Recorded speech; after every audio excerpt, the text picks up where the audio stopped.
Good morning भाई, good morning. की हाल चाल जी? वधिया सारे एकदम तंदुरुस्त हो? फैमिली सारी वधिया है? बच्चा कह रहा है बहुत बढ़िया सर। फैमिली आप बताओ क्या हाल चाल है? मैं भी बहुत बढ़िया हूँ जी, आनंद में हूँ। आपकी ब्लेसिंग्स हैं, आपके पेरेंट्स का आशीर्वाद है, आपकी दुआएं हैं। चलो अच्छा इधर सुना ध्यान से। केम छो? केम छो? माजामा? माजामा? अच्छा एक वर्ड होता है खंबा खड़ी। खंबा खड़ी का मतलब क्या होता है? खंबा खड़ी का मतलब भी नमस्ते होता है ना। तो मेरी तरफ से आपको खंबा खड़ी, आपको केमछो, आपका भालो भाषी, और जितने भी लैंग्वेज होती हैं सब में आपको नमस्ते, सत श्री अकाल, खुश रहो, मुस्कुराते रहो। चलो जी इधर सुना ध्यान से अब। अच्छा आज हमारी इनकम टैक्स की मेरे ख्याल से क्लास नंबर 43 आज हम स्टार्ट करने जा रहे हैं।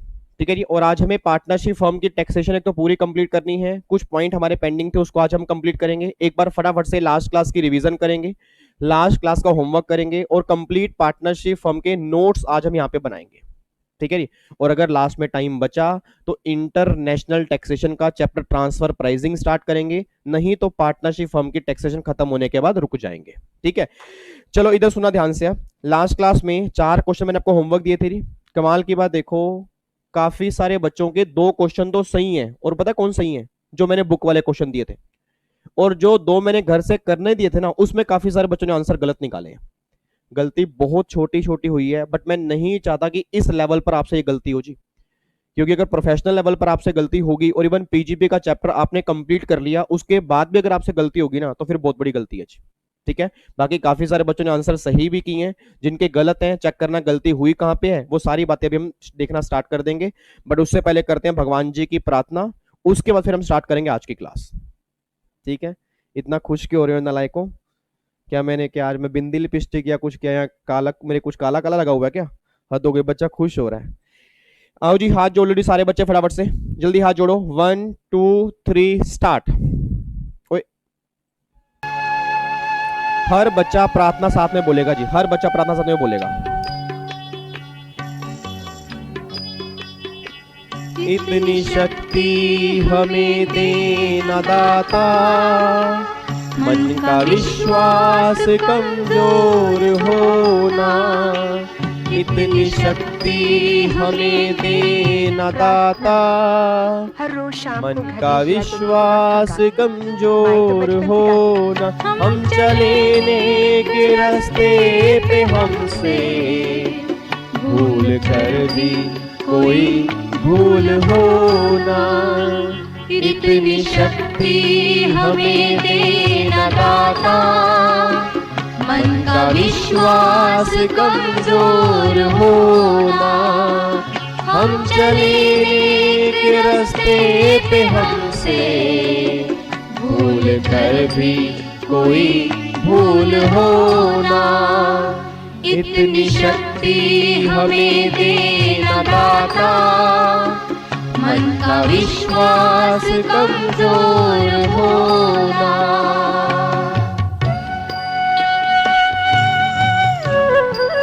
चलो जी प्रार्थना हमारी कंप्लीट हो चुकी है जी। अब आओ जी एक बार फटाफट से जी। अब यहाँ पे एक बार देखते हैं लास्ट क्लास में हमने जो क्वेश्चन दिए थे उसमें आपने कितनों ने आंसर किए जी, उसके बाद देखना स्टार्ट करेंगे जी। आओ जी देखना स्टार्ट करते हैं होमवर्क। एक बार फटाफट से, पहले तो मैं कुछ बच्चों के नाम ले दूं, कुछ नालायक बच्चे। ठीक है। एक बच्चा कह रहा था कि सर टेस्ट से पहले ना आप रिवीजन क्लास रख सकते हो, ताकि ना हमें तो याद तो कुछ है नहीं, हम तो हैं नालायक। अब पता नहीं सर कितने टाइम पहले पढ़ा था, अब ना हम रिवीजन नहीं करते, आप हमें रिवीजन करा दिया करो। ऐसे नालायक बच्चे हैं। बच्चा कह रहा है टेस्ट से पहले रिवीजन करा रख लो। क्योंकि सर ये रिस्पॉन्सिबिलिटी आपकी है, ये रिस्पॉन्सिबिलिटी हमारी है। हमारे पास 24 घंटे भी कम पड़ रहे हैं। अब देखो वैक्सीन कहाँ कहाँ पे स्लॉट नहीं है, कहाँ कोविशील्ड लगनी है, कहाँ कोवैक्सीन लगनी है, किसको वैक्सीन लगानी है, किसको नहीं लगानी, ये सारा काम सर हम ही संभाल रहे हैं। आपको नहीं पता 24 घंटे में हमारे पास कम पड़ रहे हैं? अगर भगवान जी को हो सके तो उनको 30 घंटे बोल दो हमारे लिए। नालायक। रिवीजन तो मैं करवा दूंगा, बट कम से कम खुद भी रिवीजन करने की कोशिश करो सर। इतने बढ़िया नोट्स आपके पास हैं, इतनी मैं गारंटी दे सकता हूं सर, इससे बढ़िया एडवांस टैक्स के नोट्स किसी के पास नहीं होंगे सर। मैं सही बता रहा हूं सर। लोगों के पास बेयर एक्ट होगा, लोगों के पास सिंपल लैंग्वेज की बुक होगी, बट जो नोट्स आपके पास है ना वो नहीं मिलेंगे। और इवन यहां नहीं, प्रैक्टिकल लाइफ में जब सीएस बन जाओगे ना, आप मुझे याद करोगे ये नोट्स आपके कितने काम आ रहे हैं। मैंने कहा ना वैल्यू हमें तब नहीं पता लगती जब चीज हमारे पास होती है। क्योंकि आज भी मुझे पता है कि आज मैं सीए बने मुझे 8 साल हो चुके हैं। आज भी मुझे कभी कॉन्सेप्ट के अंदर प्रॉब्लम आती है ना, मैं अपने सीए फाइनल के नोट्स उठाता हूँ आज भी। आप सोच पा रहे हो, मतलब 2013 से लेकर 2021, मतलब 8 साल हो चुके हैं, 8 साल के नोट्स अभी तक मेरे पास पड़े हैं। 8 साल के बाद भी वो नोट्स काम आते हैं। बच्चा कह रहा है सर टेक्स्ट तो चेंज हो चुका होगा, अमेंडमेंट ही तो आई होंगी ना। सर अमेंडमेंट ही तो होंगी, प्रोविजन तो सेम होते हैं ना, तो जो मैंने डायग्राम उस टाइम बनाए थे वो आज भी मेरे काम आते हैं। तो जो ये नोट्स बनते हैं, ये नोट्स बहुत काम के होते हैं। बाकी मैं रिवीजन का शेड्यूल पक्का पक्का बता दूंगा, क्योंकि आपकी काफी टाइम से पेंडिंग चल रही है और मेरा शेड्यूल भी काफी हेक्टिक चल रहा है, मैं टाइम बता ही नहीं पा रहा। बट मैं दोबारा बोल रहा हूँ, रिवीजन एक बार खुद करने की कोशिश करना, अगर मैं करवा दूंगा तो आपकी डबल रिवीजन हो जाएगी। ठीक है, चलो जी।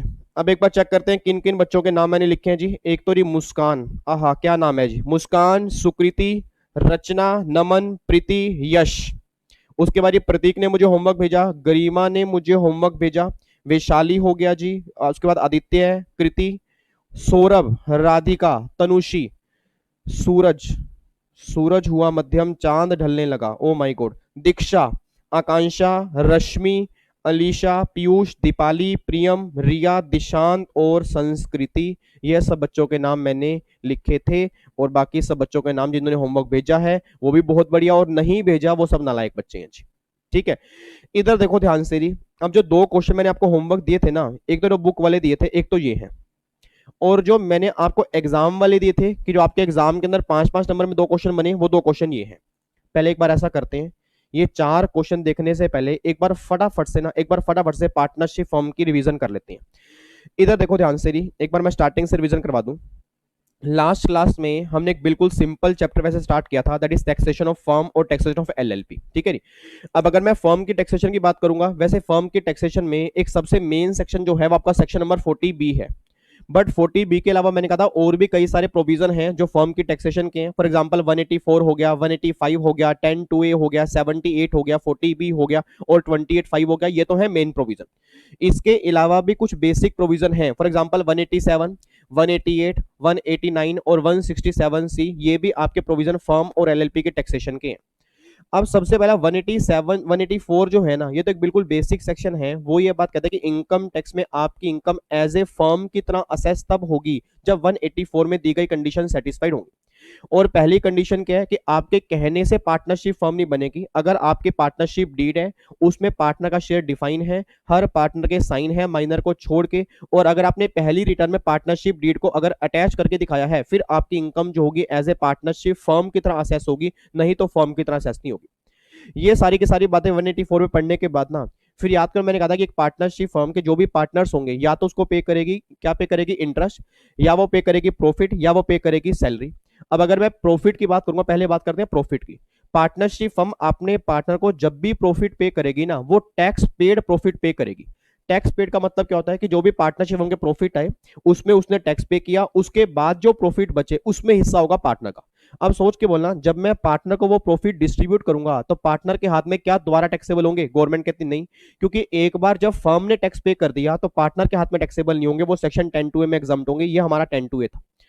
फिर अगर बात करेंगे इंटरेस्ट और रेमुनरेशन की, तो गवर्नमेंट कहती है देखो 2 केस होंगे, या तो होगा वर्किंग पार्टनर या होगा नॉन वर्किंग पार्टनर। अब अगर वर्किंग पार्टनर होगा, अगर उसको रेमुनरेशन मिल रही है तो अलाउड होगी, बट सारी नहीं होगी, एक लिमिट तक होगी। और अगर रेमुनरेशन नॉन वर्किंग को मिल रही है, नालायक पार्टनर को मिल रही है, जो पार्टनर सोया हुआ उसको अगर रेमुनरेशन मिलेगी, तो गवर्नमेंट कह रही है उस केस में कोई भी अलाउड नहीं होगा, 100% रेमुनरेशन फर्म के हाथ में डिसअलाउड होगी। इंटरेस्ट की बात करूंगा, भैया इंटरेस्ट चाहे वर्किंग हो चाहे नॉन वर्किंग हो, कैपिटल सब लगाते हैं। कैपिटल जिसने भी लगाई होगी उसको अगर इंटरेस्ट मिलेगा, उस केस में इंटरेस्ट का बेनिफिट मिलेगा पार्टनरशिप फर्म को। बट कितना मिलेगा? 12% तक मिलेगा। अगर पार्टनरशिप डीड में उससे कम दिया हुआ है तो कम वाला मिलेगा, अगर ज्यादा है तो 12% तक मिलेगा, उससे ऊपर नहीं मिलेगा। उसके बाद मैंने कहा रेमुनरेशन वाले केस में जितनी भी रेमुनरेशन दोगे, गवर्नमेंट कह रही है उस केस में एक लिमिट तक अलाउड होगी, उससे ऊपर अलाउड नहीं होगी। वर्किंग पार्टनर वाले केस में अलाउड कितनी होगी? पार्टनरशिप फर्म का बुक प्रॉफिट निकाल दो, पहले 3 लाख के बुक प्रॉफिट अलग कर दो, बैलेंस अलग कर दो। पहले 3 लाख के बुक प्रॉफिट तक 90% और 150 विच एवरेज हायर, और जो बैलेंस बुक प्रॉफिट होंगे उसका 60%। इन दोनों का जो भी टोटल होगा, इतनी सैलरी मतलब इतनी रेमुनरेशन फर्म के हाथ में अलाउड होगी, और बाकी सारी की सारी क्या हो जाएगी? डिसअलाउड। अब ये बात मैंने कल भी आपको बताई थी कि सेक्शन 28(5) ये बात कहता है कि पार्टनर के हाथ में रेमुनरेशन और इंटरेस्ट उतना ही टैक्सेबल होगा जितना फर्म के हाथ में अलाउड हुआ है। इट मीन फर्म के हाथ में इंटरेस्ट 12% तक अलाउड है, तो पार्टनर के हाथ में इंटरेस्ट 12% तक टैक्सेबल है। फर्म के हाथ में रेम्यूनरेशन जो लिमिट है वहां तक अलाउड है, ऐसे ही पार्टनर के हाथ में वहीं तक टैक्सेबल होगी। क्यों? क्योंकि जो फर्म के हाथ में डिस अलाउड हो चुकी है, ऑलरेडी फर्म उस पर टैक्स पे कर चुकी है, तो पार्टनर उस पर टैक्स पे नहीं करेंगे। बस ये बात ध्यान दो। ये सारी बातें हमने कंप्लीट की। फिर ये सारी बातें कंप्लीट करने के बाद ना एक सेक्शन हमने 78 किया।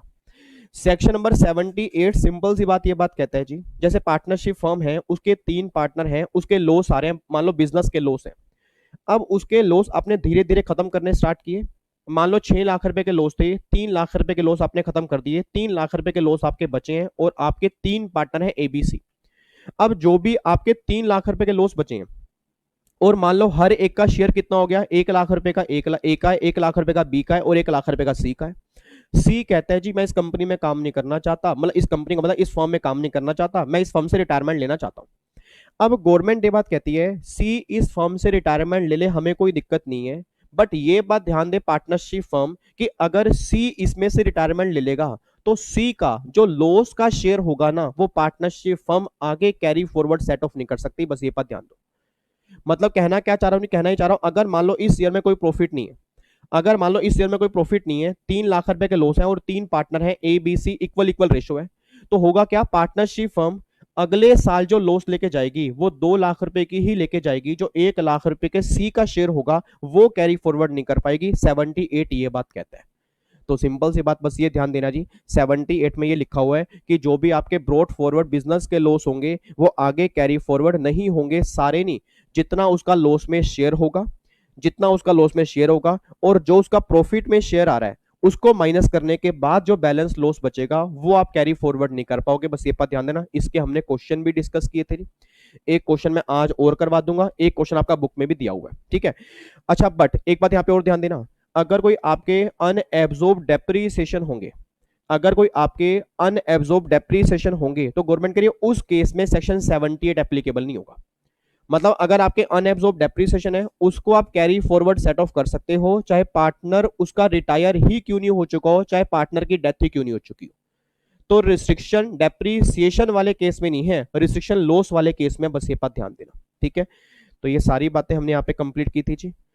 और फिर हमने कुछ क्वेश्चन भी देखे थे हमने यहाँ पे, और ये सारी, और फिर बुक प्रॉफिट कैसे निकलता है मैंने कहा था, जो आपके बिजनेस के प्रॉफिट होंगे उसमें आप रेम्यूनरेशन ऐड कर दोगे। वो तब ऐड करोगे अगर आपने डेबिट कर दी है, इंटरेस्ट ऐड कर दोगे, उतना ऐड करोगे जो 12% से ऊपर वाला होगा, उसको ऐड करने के बाद जो बुक प्रॉफिट होगा उसके बेस पे कैलकुलेशन करोगे। ये सारी बातें हमने की थी। एक्सप्लेनेशन 1 हमारी बैलेंस बची है, एक्सप्लेनेशन 2 हमारी बैलेंस बची है, इसको आज हम डिस्कस कर लेंगे, ठीक है। इधर सुना ध्यान से। अब ये सारी बातें कंप्लीट करने के बाद फिर यहाँ पे ये क्वेश्चन हमने करने स्टार्ट किए थे, ठीक है। अब यहां पे ना ये 4 क्वेश्चन, अच्छा ये वाला क्वेश्चन जो था, ये वाला क्वेश्चन जो था, मेरे ख्याल से प्रियम को डाउट आ रहा था। प्रियम को ना इस क्वेश्चन में ये डाउट था, कह रहा सर मुझे ना बस ये पॉइंट समझ में नहीं आ रहा कि हमने 2 लाख रुपए को 1/4 क्यों किया, ये मुझे समझ में नहीं आ रहा।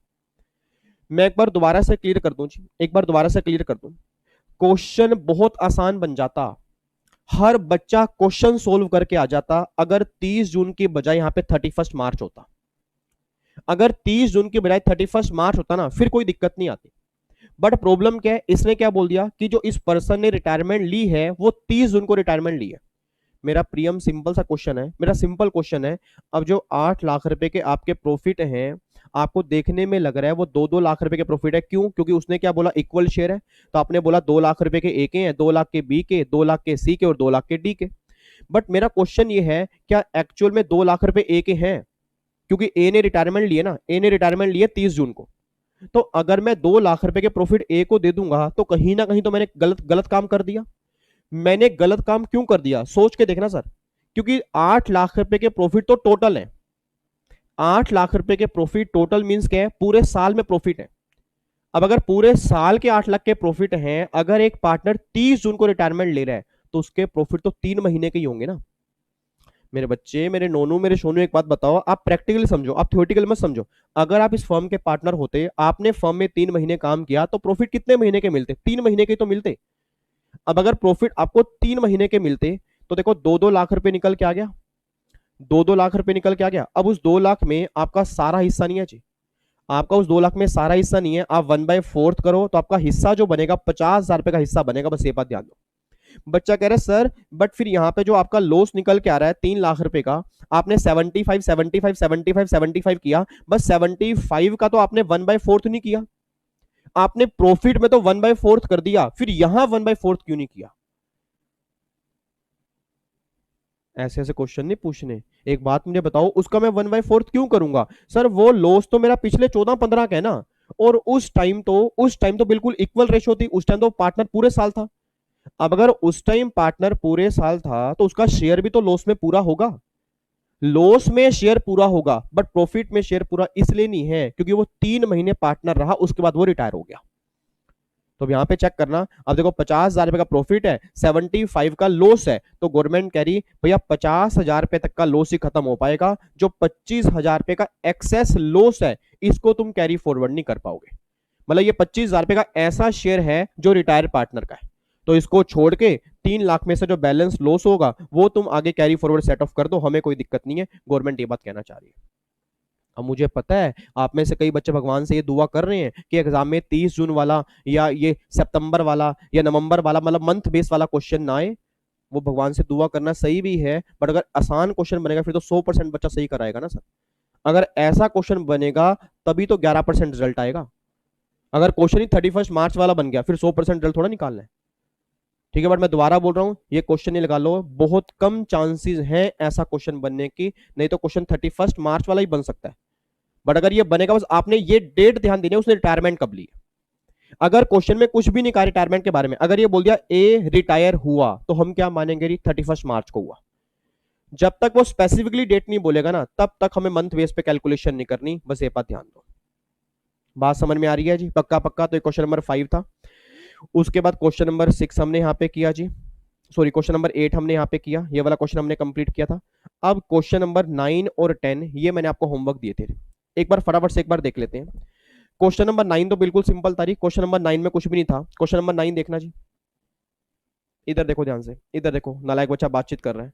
और मैंने कल कुछ बच्चे देखे हैं क्लास देखते हुए सर मैगी खाते हैं, ओए होए होए होए होए, और मैगी तो चलो मैगी तो मैगी, ऊपर में चीज, वो कद्दूकस करके चीज, ओ माय गॉड बच्चा, और आगे रख के विवेक सर के आगे रख के, विवेक सर उधर पढ़ा रहे हैं बेचारे कैमरे के सामने, विवेक सर कह रहे हैं मैगी मैगी खा लो मैगी। हद हो गई। मतलब कम से कम कभी यार, कम से कम ऐसे ही, कम से कम ऐसे ही कर दिया करो सर, ये मैगी खा लो। बच्चा कह रहा है वो फिर हमारे लैपटॉप पे गिर गई तो सारा लैपटॉप खराब हो जाएगा। अब अगर आप ऐसे भी कर दोगे ना मेरे पास मैगी पहुंच जाएगी। आप भगवान के आगे भी तो मैं भगवान नहीं हूं, मैं भगवान नहीं हूं, पहली बात तो मैं ये, उनके तो मैं चरणों के बराबर भी नहीं हूं, धूल के बराबर भी नहीं हूं, बट फिर भी एक प्यार होता है ना कि हाँ भाई कुछ खा रहे हो, ये लो सर आप भी खा लो। इधर देखो ध्यान से, अब प्लीज यहाँ पे एक बार देखना जी, इलस्ट्रेशन नंबर 9। वो कह रहे हैं कंप्यूट द टैक्सेबल इनकम, आपको टैक्सेबल इनकम निकालनी है for assessment year 2021 of the partnership firm engage in the retail trade from the following particular. कह रहे हैं नेट प्रॉफिट है 3,65,000 रुपए, arrive after debiting interest on capital of partner 4,80,000। मेरा पूरी क्लास से क्वेश्चन है, ये 3,65,000 रुपए के जो नेट प्रॉफिट आए हैं ना, ये आफ्टर डेबिटिंग द इंटरेस्ट आए हैं 4,80,000। सोच समझ के बोला, ये अगर ये 4,80,000, अगर ये 4,80,000 12% तक है फिर तो कोई दिक्कत नहीं है। मैं दोबारा बोलूंगा, अगर ये 4,80,000 12% तक है फिर तो कोई दिक्कत नहीं है, अदरवाइज 12% से जितना ज्यादा इंटरेस्ट होगा वो मुझे ऐड करना पड़ेगा। अब देखते हैं, कह रहे टोटल कैपिटल जो है जी वो 10 लाख रुपए की है, तो टोटल इनकम निकाल दो। बताओ, इतना गिरा हुआ क्वेश्चन मेरे को उठाने में शर्म आ रही है। अब अगर 10 लाख की बात करूंगा, 10 लाख का 12% कितना हो गया? 1,20,000 हो गया। अब 1,20,000 पे इंटरेस्ट डेबिट करना चाहिए था, 1,20,000 पे इंटरेस्ट डेबिट करना चाहिए था, इन्होंने 4,80,000 पे डेबिट कर दिया। क्या सही किया गलत किया? बिल्कुल गलत किया जी, बिल्कुल ही गलत किया। एक तरह से इन्होंने 48% इंटरेस्ट डेबिट कर दिया। बताओ जी साहब, अगर मैं 10 लाख रुपए का 48% निकालता हूं ना, 4,80,000 पे आते हैं। मतलब एक तरह से कमाल की बात देखो, 48% इंटरेस्ट डेबिट कर दिया, जबकि डेबिट होना चाहिए था 12%। तो 36% जो इंटरेस्ट होगा ना वो मुझे ऐड करके दिखाना पड़ेगा।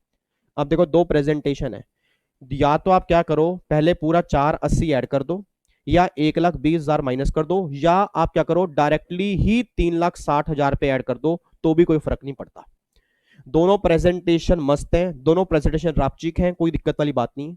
या आप क्या करो 480 ऐड करके 120 माइनस कर दो, या अगर डायरेक्टली 360 भी ऐड कर दोगे, डिस अलाउड वाला पोर्शन भी ऐड कर दोगे, तो भी कोई दिक्कत नहीं है।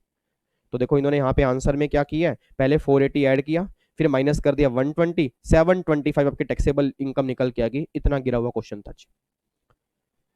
ठीक है जी, कोई दिक्कत तो नहीं है। तो बिल्कुल सिंपल क्वेश्चन था। सेकंड प्रेजेंटेशन मैंने क्या बोला कि आप ये मत करो, आप ये मत करो, डायरेक्टली अगर यहाँ पे आप 3,60,000 ऐड कर दोगे तो मेरे ख्याल से आपका आंसर 7,25,000 पे ही निकल के आएगा। तो आंसर आपका फिर ये निकल के आ जाएगा जी, कोई दिक्कत तो नहीं है। ये हमारा क्वेश्चन नंबर 9 था। अब आ जाओ क्वेश्चन नंबर 10। अच्छा, अब यहाँ पे क्वेश्चन नंबर 10 में ना कई बच्चों का डाउट मेरे पास ये आया था कि सर ये पता कैसे लगेगा कि हमें 44 AD के बेस पे भी निकालना है। अब पहली बात तो देखो, अगर क्वेश्चन में 44 AD के बारे में दिया हुआ है फिर तो आप कंफर्म 44 AD यूज करके आओगे। अगर क्वेश्चन में 44 AD के बारे में नहीं कहा तो क्वेश्चन आपकी एजम्पशन के बेस पे चलेगा। ऐसा मैं क्यों कह रहा हूं सर, आप चेक करो, इस पूरे क्वेश्चन में कहीं पर भी नहीं कहा 44 AD निकालना है। उन्होंने कहा जी आप उसकी इनकम निकाल दो फर्म की। अब प्रैक्टिकल लाइफ में वो पता क्या सोच रहे हैं, आप CS बन चुके हो, क्योंकि वो हर क्वेश्चन क्या सोच के देने हैं कि आप CS बनने वाले हो। अब अगर आप CS बनते तो आप इस क्लाइंट को ये थोड़ा कंसल्ट करते कि पार्टनरशिप फर्म तेरी नॉर्मल इनकम ये निकल के आ रही है। प्रैक्टिकली सोचना, प्रैक्टिकली अगर कोई भी फर्म आपके पास इनकम निकलवाने के लिए आएगी, आप उसके सारे ऑल्टरनेटिव देखोगे ना, आप उसके सारे ऑल्टरनेटिव देखोगे। आप 44 AD भी कैलकुलेट करोगे, आप नॉर्मल टैक्सेबल इनकम भी कैलकुलेट करोगे, फिर चेक करोगे 44 AD और उसमें से बढ़िया कौन सा है, उसके बेस पे आप उसको आंसर दोगे। और जहां पे बातें फिर AMT की होंगी तो फिर AMT भी कैलकुलेट करके देखोगे। तो प्रैक्टिकल लाइफ में आप हर चीज कैलकुलेट करके देखोगे। अब बच्चा कह रहा है सर अगर एग्जाम में हम ऐसे कैलकुलेट करने लग गए फिर तो हमारा काम हो गया। भाई एग्जाम में अगर हम इस तरह से कैलकुलेशन करेंगे फिर तो हमारा काम हो गया। अब देखो अगर क्वेश्चन, ध्यान सुना, अगर क्वेश्चन 5 नंबर का है या 8 नंबर का है तो आपको करके आना पड़ेगा। अगर क्वेश्चन 3 नंबर का है ना, फिर अगर आप 44 AD नहीं भी लगा के आओगे तो भी काम चल जाएगा, जबकि 3 नंबर का क्वेश्चन बनता नहीं है। ठीक है, तो मैं तो आपको यही गाइड करूंगा हमेशा कि अगर 44 AD कहा है तो आप करके आओ, नहीं कहा 1 मिनट लगेगा सर। 44 AD में करना क्या होता है, जितनी भी टर्नओवर होती है उसका 8% तो निकालना, तो उसमें टाइम कितना लगेगा, तो बेटर या 2 मिनट निकाल लो। क्योंकि फायदा क्या होगा कि अगर 44 AD और नॉर्मल इनकम है, 44 AD की इनकम कम निकल के आएगी और आपने सिर्फ नॉर्मल इनकम ही बता दी तो कहीं ना कहीं आंसर में गलती हो सकती है। तो बेटर यह कि अपनी सेफ साइड लेके चलो। और देखो इन्होंने आंसर में लिखा भी है, क्या लिखा है, इफ, मतलब इनको भी श्योरिटी नहीं है। वो कह रहे हैं कि अगर ये 44 AD ऑप्ट करती तो उस केस में ये होता, अगर वो नॉर्मल स्कीम फॉलो करती उस केस में ये होता। तो इन्होंने भी आंसर एजम्पशन बेस पे दिया है। क्यों, क्योंकि क्वेश्चन में क्लैरिफाई नहीं है। अगर क्वेश्चन में क्लैरिफाई नहीं है तब ये कह रहे हैं कि 44 AD ऑप्ट करती तो ये होता, अगर नॉर्मल स्कीम ऑप्ट करती तो ये होता। एक बार कैलकुलेट करो जी। अब देखो यहाँ पे ग्रोस रिसिप्ट कितनी है जी, 30 लाख रुपए की है। अब इसे बताने की रिक्वायरमेंट नहीं है। 30 लाख रुपए का अगर मैं 8% निकालूंगा 2,40,000 पे, ये आपके 2,40,000 पे की टैक्सेबल इनकम आ गई एज पर 44 AD। अच्छा, अब यहाँ पे आ जाओ जी, अब मुझे निकालनी है नॉर्मल इनकम। अब बुक प्रॉफिट पहले चेक करते हैं, बुक प्रॉफिट मेरा कितना निकल के आएगा। मेरे यहाँ पे नेट प्रॉफिट कितने निकल के आ रहे हैं, नेट प्रॉफिट आ रहे हैं 1,84,000 के। उसमें से मैंने 2,16,000 रुपए की सैलरी मैंने माइनस की हुई है और 2 लाख रुपए का मैंने इंटरेस्ट माइनस किया हुआ है। मैं दोबारा बोलूंगा, 2,16,000 रुपए की मैंने सैलरी माइनस की हुई है और 2 लाख रुपए का इंटरेस्ट मैंने माइनस किया हुआ है। सबसे पहले बुक प्रॉफिट कैलकुलेट करो। अब अगर मुझे बुक प्रॉफिट कैलकुलेट करने हैं तो क्या यही मेरे नेट प्रॉफिट जो होंगे क्या बुक प्रॉफिट बन जाएंगे? Answer is no. सर मैं दोबारा बोलूंगा, ये जो मेरे नेट प्रॉफिट है ये बुक प्रॉफिट नहीं है। बुक प्रॉफिट कैसे निकलते हैं, जो भी आपके नेट प्रॉफिट होंगे उसमें रेम्यूनरेशन पहले सारी ऐड कर दो, और अगर इंटरेस्ट डेबिट की है और 12% से ऊपर है तो 12% से ऊपर वाला जो भी पोर्शन होगा उसको भी आप ऐड कर दो। मतलब जो आपकी रेम्यूनरेशन है उसको भी आप ऐड करके दिखा दो, सॉरी मैंने कहा था मेरे ख्याल से डेबिट करके दिखा दो, नहीं उसको ऐड करके दिखा दो, और जो इंटरेस्ट 12% से ऊपर वाला है उसको भी आप ऐड करके दिखा दो। एक बार फटाफट से कैलकुलेट करो जी। अब 184 है, उसमें 2,16,000 पे ऐड करूंगा और फिर यहाँ पे 1 लाख रुपए का इंटरेस्ट में ऐड करूंगा, क्योंकि 24% है, 12% तो डेबिट कर सकते हो, 12% नहीं कर सकते। 1 लाख रुपए का इंटरेस्ट डेबिट करूंगा तो साहब मेरे 5 लाख रुपए के बुक प्रॉफिट निकल के आएंगे। बताओ इसके अंदर है क्या? कितना मुश्किल क्वेश्चन था ये। 5 लाख के बुक प्रॉफिट आ गए, 3 लाख के अलग कर दो, 2 लाख के अलग कर दो। अब मैंने 3 लाख के अलग किए, 2 लाख के मैंने अलग किए। अब 3 लाख का 90 कितना हो गया जी, 270 हो गया, ये 270 हो गया, और 2 लाख का 60 कितना हो गया, 120 हो गया। टोटल कितना आ गया जी, 390 निकल के आ गया। अब अगर मेरा टोटल 390 निकल के आ गया, मेरा पूरी क्लास का क्वेश्चन है जी, मेरा पूरी क्लास का क्वेश्चन है, अगर मेरा टोटल 390 निकल के आ गया, आपने रेम्यूनरेशन 2,16,000 पे दी है, फिर तो सारी की सारी ही अलाउड हो जाएगी। सर एक बात मैंने सोच के बताओ, अगर मेरी डिडक्शन की लिमिट जो है वो अगर 390 निकल के आ रही है और अगर मैंने सैलरी ही 2,16,000 पे की है तो सारी की सारी सैलरी मुझे अलाउड हो जाएगी। ठीक है, तो अपने आप बोल देना अगर मुझे टैक्सेबल इनकम निकालनी है तो बस मुझे पता क्या करना पड़ेगा, इस 184 में सिर्फ 1 लाख रुपए ऐड करने पड़ेंगे और कुछ नहीं करना पड़ेगा। क्यों? क्योंकि जो रेमुनरेशन डेबिट की है बिल्कुल परफेक्ट डेबिट की है, बिल्कुल परफेक्ट की है, बिल्कुल परफेक्ट डेबिट की है, क्योंकि इसमें कोई दिक्कत नहीं है। 216 डेबिट हो सकती है, बट ये 2 लाख रुपए का जो इंटरेस्ट डेबिट की है वो गलत की है, उसमें 1 लाख रुपए ऐड करना पड़ेगा आपको। ठीक है जी, तो अब अपने आप बोल दो जी। अब यहाँ पे ये देखो 184 में आपने 1 लाख का 284 निकल के आ गया और वहां 240 आ रहा, तो 44 एडी जो है वो बेटर है नॉर्मल स्कीम से। ये आपका आंसर है जी। अब बताओ जी इसके अंदर है क्या? इससे गिरा हुआ क्वेश्चन नहीं हो सकता सर, सही बता रहा हूं, इससे गिरा हुआ क्वेश्चन नहीं हो सकता। अब अगर एग्जाम में क्वेश्चन 5 नंबर का बन जाता है और आप फिर भी ये बोलते हो कि सर पेपर कहां से बना वो समझ नहीं आ रहा, तो दिक्कत है सर, फिर दिक्कत है जी। ठीक है जी, तो ये हमारा 40B था, ये आपने पीजीपी के अंदर भी डिस्कस किया और मैंने दोबारा से भी यहाँ पे डिस्कस करवा दिया। अब मेरे ख्याल से 44B तो ना रग रग में समा जाना चाहिए। ठीक है जी, कोई दिक्कत तो नहीं है। ये हमारे 2 क्वेश्चन थे। अब आ जाओ जो क्वेश्चन हमारे एग्जाम के अंदर बने थे। ये क्वेश्चन हमारे एग्जाम के हैं जी। ये क्वेश्चन हमारे एग्जाम में है, एक क्वेश्चन है न्यू सिलेबस का, एक क्वेश्चन है ओल्ड सिलेबस का, और दोनों क्वेश्चन मैंने आपको होमवर्क दिए थे। आओ जी एक बार चेक करते हैं। PKR and company is a partnership firm, constitute 4 partner, उसके अंदर रेमुनरेशन टू पार्टनर है 4 लाख रुपए की, इंटरेस्ट 12% पर एनम है, इंटरेस्ट आपका 12% पर एनम है जी। और फिर ये बात कहना चाह रहे हैं profit of year ended 31 March 20 1 lakh after allowing after following adjustment, उसमें रेमुनरेशन 4 लाख रुपए, इंटरेस्ट 12% और म्युनिसिपल टैक्स 5,000 रुपए और रेंट फ्रॉम हाउस प्रॉपर्टी 50,000 रुपए, ये आपने एडजस्टमेंट कर दी। कह रहे बुक प्रॉफिट निकाल दो। पहले तो एक बात मुझे बताओ, सबसे पहले बिजनेस की इनकम निकालो। बुक प्रॉफिट छोड़ो जी, बुक प्रॉफिट छोड़ो, सबसे पहले नॉर्मल बिजनेस की इनकम निकालो। अब अगर सबसे पहले बिजनेस की इनकम निकालूंगा ना तो आप मुझे अपने आप बोल देना, ये जो 1 लाख रुपए के प्रॉफिट है इसमें सबसे पहले रेंट फ्रॉम हाउस प्रॉपर्टी में माइनस कर दूंगा, क्योंकि ये इनकम हाउस प्रॉपर्टी हेड की है, हमें बिजनेस की इनकम निकालनी है। तुम्हारा हमारे घर में क्या काम? भाई इसका मेरे घर में क्या काम है सर? ये हाउस प्रॉपर्टी वाले अपने घर में जाए, ये अपने घर में जाएंगे, इनको बाहर निकाल दिए। अब जब हाउस प्रॉपर्टी की इनकम को अपने घर में भेज दिया तो उसके जो भी खर्चे होंगे वो भी तो वहीं पे जाएंगे। याद करो सर पीजीपी का चैप्टर, जो डेबिट किए हुए हैं, डेबिट नहीं होने चाहिए, उन खर्चों को ऐड करोगे। जो इनकम क्रेडिट की हुई है, क्रेडिट नहीं होनी चाहिए, क्या करोगे? माइनस करोगे।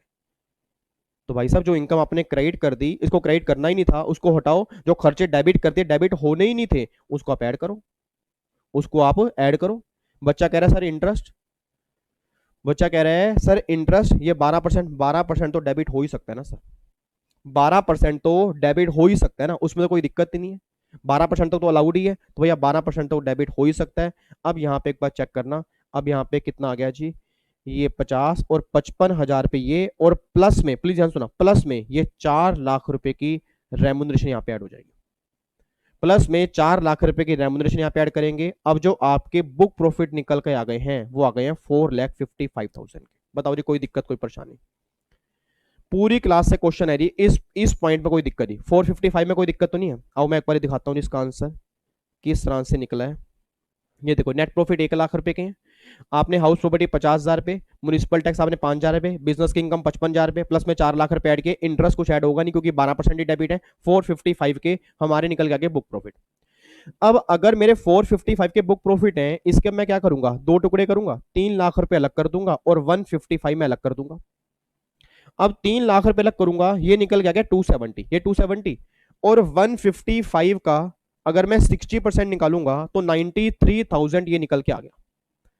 अब 93,000 प्लस में 270 ये आ गया रही 3,63,000 पे, मतलब 3,63,000 पे तक रेमुनरेशन जो है वो पार्टनरशिप फर्म के हाथ में अलाउड है। मैं दोबारा बोलूंगा, 3,63,000 पे तक रेमुनरेशन जो है वो पार्टनरशिप फर्म के हाथ में अलाउड है। अब इस पार्टनरशिप फर्म ने सैलरी दी कितनी है? 4 लाख रुपए। अब अगर सैलरी 4 लाख रुपए दी है, अलाउड 3,63 तक है, तो बाकी डिस अलाउड हो जाएगी, बस ये बात ध्यान देना। बट उसने मुझसे कमाल की बात देखो जी, पेपर बनाने वाले ने तो इतना आसान क्वेश्चन दे दिया, कह रहा बस मुझे बुक प्रॉफिट बता दो, मुझे बुक प्रॉफिट बता दो कितनी है 455, रेम्युनरेशन कितनी अलाउड होगी 363, ये दो चीजें 5 नंबर के अंदर पूछी हैं। अगर मेरे जैसा एग्जामिनर होता, मैं आपको ये भी बताता डिस अलाउड करने के बाद मेरे प्रॉफिट कितने आएंगे वो भी मुझे बताओ। बच्चा कहता है अच्छा आप नहीं हो, आप जैसे एग्जामिनर हो तो आप तो बच्चे को पास ही ना होने दो। सर 5 नंबर में पूछ तो लिया, आप दोबारा प्रॉफिट क्यों पूछ रहे? मैं कह रहा हूं अगर बाई चांस एग्जामिनर पूछ ले भैया इतना आपका 363 अलाउड है, आपने 4 लाख रेम्युनरेशन दी है, तो मतलब ये बात क्लियर है कि 27,000 रेम्युनरेशन जो है वो डिसअलाउड है। तो उसको डिसअलाउड करने के बाद फिर जो एक्चुअल प्रॉफिट बनेंगे वो निकालने में क्या दिक्कत है? तो देखो जी यहाँ पे, अब यहाँ पे जो आपके प्रॉफिट है 455, उसमें 363 हटा दोगे तो 92,000 के आपके यहाँ पे प्रॉफिट निकल के आ रहे हैं। ये आपके 92,000 है, ये आपके 92। तो अगर मैं सिंपल सी बात बोलूं 55,000 प्लस में 4 लाख माइनस में 363, तो 92,000 के आपके यहाँ पे प्रॉफिट निकल के आ गए। ये आपकी नेट इनकम है after allowed, after allowed salary, ये आपके इतने प्रॉफिट आएंगे जी। कोई दिक्कत तो नहीं है? अब ये क्वेश्चन ना सर, ये क्वेश्चन न्यू सिलेबस के अंदर 5 नंबर का बना था, जितने बड़े न्यू सिलेबस के सामने बैठे हैं। हाँ जी, नहीं हो पाएगा या मुश्किल है, क्या है? हो जाएगा ना, कोई दिक्कत तो नहीं है? ये सेम क्वेश्चन आपके एग्जाम के अंदर बना हुआ है। अब एक बार ओल्ड सिलेबस की कहानी देख लो जी। ओल्ड सिलेबस में थोड़ा सा टेक्निकल बना था, बट उसमें भी इतना टेक्निकल कुछ था नहीं। वो कह रहे हैं एक पार्टनरशिप फर्म है, उसमें 2 पार्टनर हैं, नेट प्रॉफिट है फर्म का 10 लाख रुपए बिफोर डिडक्शन, इसमें डिडक्शन दी नहीं है। उसमें कह रहे हैं सैलरी है 30,000 पर मंथ, 30,000 रुपए ईच है, और पर मंथ सैलरी है मतलब 3,60,000 रुपए एक पार्टनर की सैलरी है, मल्टीप्लाई 2 करूंगा तो 7,20,000 रुपए की सैलरी है। ठीक है, और फिर वो कहना चाह रहे हैं डेप्रिसिएशन 2,50,000 पे है, और इंटरेस्ट मेरे ख्याल से यहाँ पर 15% है आउट, किसमें? Authorise by partnership deed, and capital जो है वो 5 लाख रुपए की ईच है। अब मेरा पूरी क्लास से क्वेश्चन है, मेरा पूरी क्लास से क्वेश्चन, पहली बात तो एक बात मुझे बताओ जी, पहली बात बताओ, एक बात बताओ, ये जो आपके नेट प्रॉफिट पार्टनरशिप फर्म के हैं, इसमें इन्होंने कह दी नीचे वाली एडजस्टमेंट हमने नहीं की, तो सबसे पहला हम माइनस क्या करेंगे? डेप्रीसिएशन, हम ये माइनस करेंगे। सर एक बात मैंने सोच के बताना, क्या डेप्रीसिएशन माइनस होता है? नहीं होता? यस माइनस होता है। तुम क्या माइनस करेंगे? डेप्रीसिएशन, ये माइनस कर दिया। उसके बाद इंटरेस्ट माइनस करेंगे 12% तक। सर मेरा पूरी क्लास से दोबारा क्वेश्चन है जी, अगर आप बुक प्रॉफिट निकालते हो तो कैसे निकालते हो? नेट प्रॉफिट में रेम्युनरेशन अगर माइनस कर दी है वो ऐड करते हो, और अगर कोई इंटरेस्ट 12% से ऊपर माइनस कर दिया है तो ऐड करते हो, बट इंटरेस्ट जो है वो 12% तक तो माइनस करके दिखाते हो ना। इंटरेस्ट जो है 12% तक तो माइनस करके दिखाओगे, क्योंकि वो तो अलाउड ही है। अब जो ये 10 लाख के प्रॉफिट हैं, वो कह रहा है इस प्रॉफिट में ना आपने कुछ भी माइनस नहीं किया अभी, तो माइनस हमें करके दिखाना है, तो डेप्रीसिएशन माइनस करके दिखाएंगे, और जो इंटरेस्ट है वैसे 15% है, बट हम 12% तक माइनस करके दिखाएंगे। और रेम्युनरेशन का कोई ट्रीटमेंट मत करना, क्योंकि रेम्युनरेशन अगर माइनस करी होती तो हम ऐड करते हैं, जब माइनस ही नहीं की तो भी हम कुछ नहीं करेंगे, हम बुक प्रॉफिट निकालेंगे, उसकी कैलकुलेशन करेंगे, उसके बाद ही चेक करेंगे क्या माइनस और क्या प्लस। तो देखो ये सबसे पहले आप क्या करोगे, जो आपका नेट प्रॉफिट 10 लाख है उसमें 250 माइनस कर दोगे, और 120 का इंटरेस्ट माइनस हो गया। 120 का इंटरेस्ट कैसे? अगर 5 लाख रुपए एक पार्टनर की है, 10 लाख रुपए की टोटल कैपिटल होगी, उसका 12% कितना हो गया? 1,20,000 रुपए आपने इंटरेस्ट माइनस कर दिया। अब ये आपके देखो 6,30,000 रुपए के बुक प्रॉफिट आ गए। ये 36 के बुक प्रॉफिट है, इसके दो टुकड़े आपने कर दिए, 3 लाख अलग किए, 3,30 आपने अलग किए, इसका 92,70, इसका 60,198, तो 468 आपने बोलते ना जी 468 की रेम्युनरेशन अलाउड है। अब आपने सैलरी पे की है 720 की, क्योंकि 30,000 पे पर पार्टनर है ना, और पर मंथ है, 720 पे की है। अब 720 आपने पार्टनर को सैलरी पे की, अलाउड 468 तक है, तो क्या इस प्रॉफिट में से 720 माइनस करके लॉस निकालूंगा, या माइनस ही 468 करूंगा? माइनस ही 468 करूंगा, बाकी जो होगा वो आपका प्रॉफिट बच जाएगा। तो ये इसका आंसर है जी, बताओ।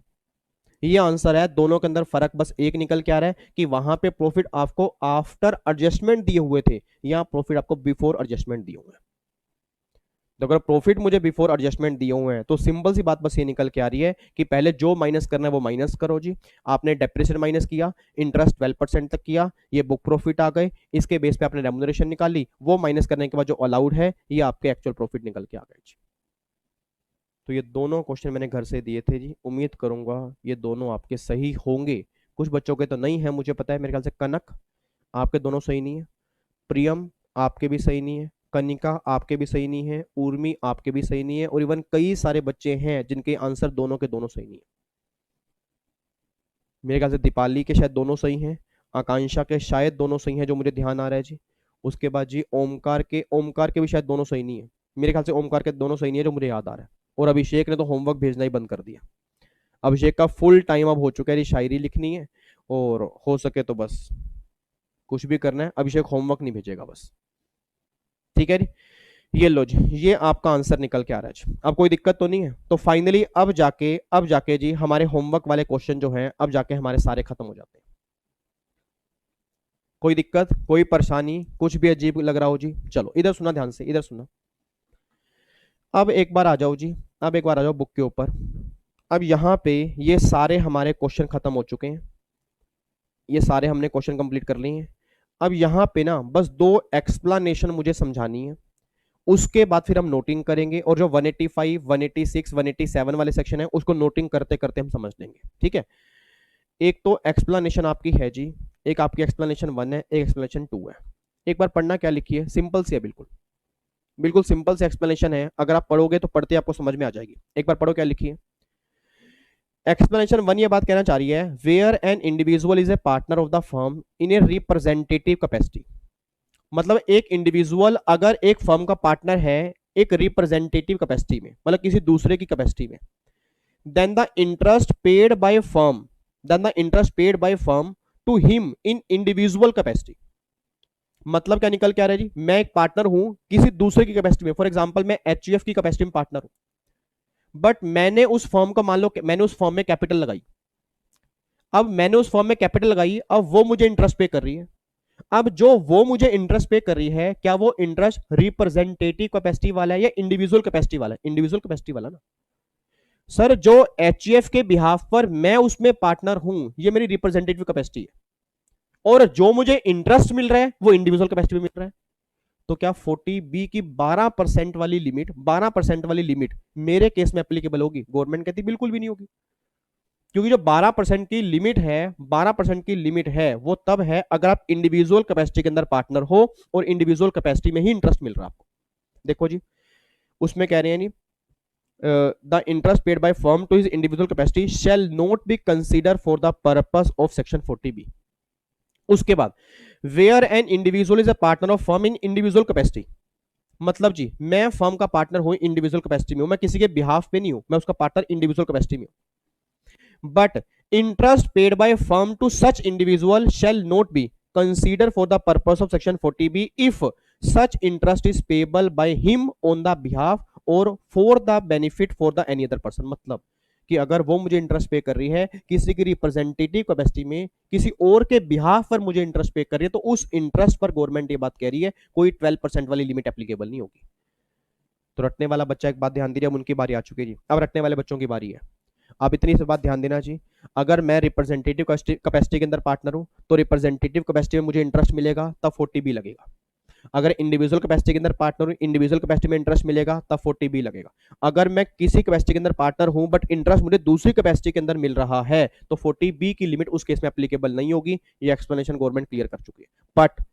बट एक बात ध्यान देना जी, ये पॉइंट सिर्फ इंटरेस्ट के लिए, अगर आपने ध्यान से पढ़ा, सैलरी के लिए नहीं है। मतलब सैलरी वाले केस में 40B की लिमिट हर केस में एप्लीकेबल होगी, सैलरी वाले केस में 40B की लिमिट हर केस में एप्लीकेबल होगी, बस ये बात ध्यान देना चाहिए।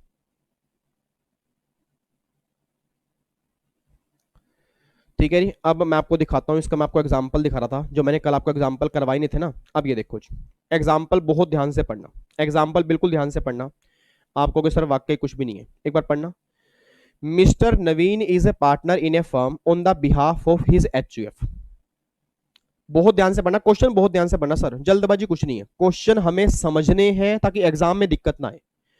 Mister Naveen is a partner in a firm on the behalf of his HUF that is partner in representative capacity. क्योंकि अगर एचयूएफ के बिहाफ पर हूं तो पार्टनर किस कैपेसिटी में हो गया? रिप्रेजेंटेटिव में हो गया ना।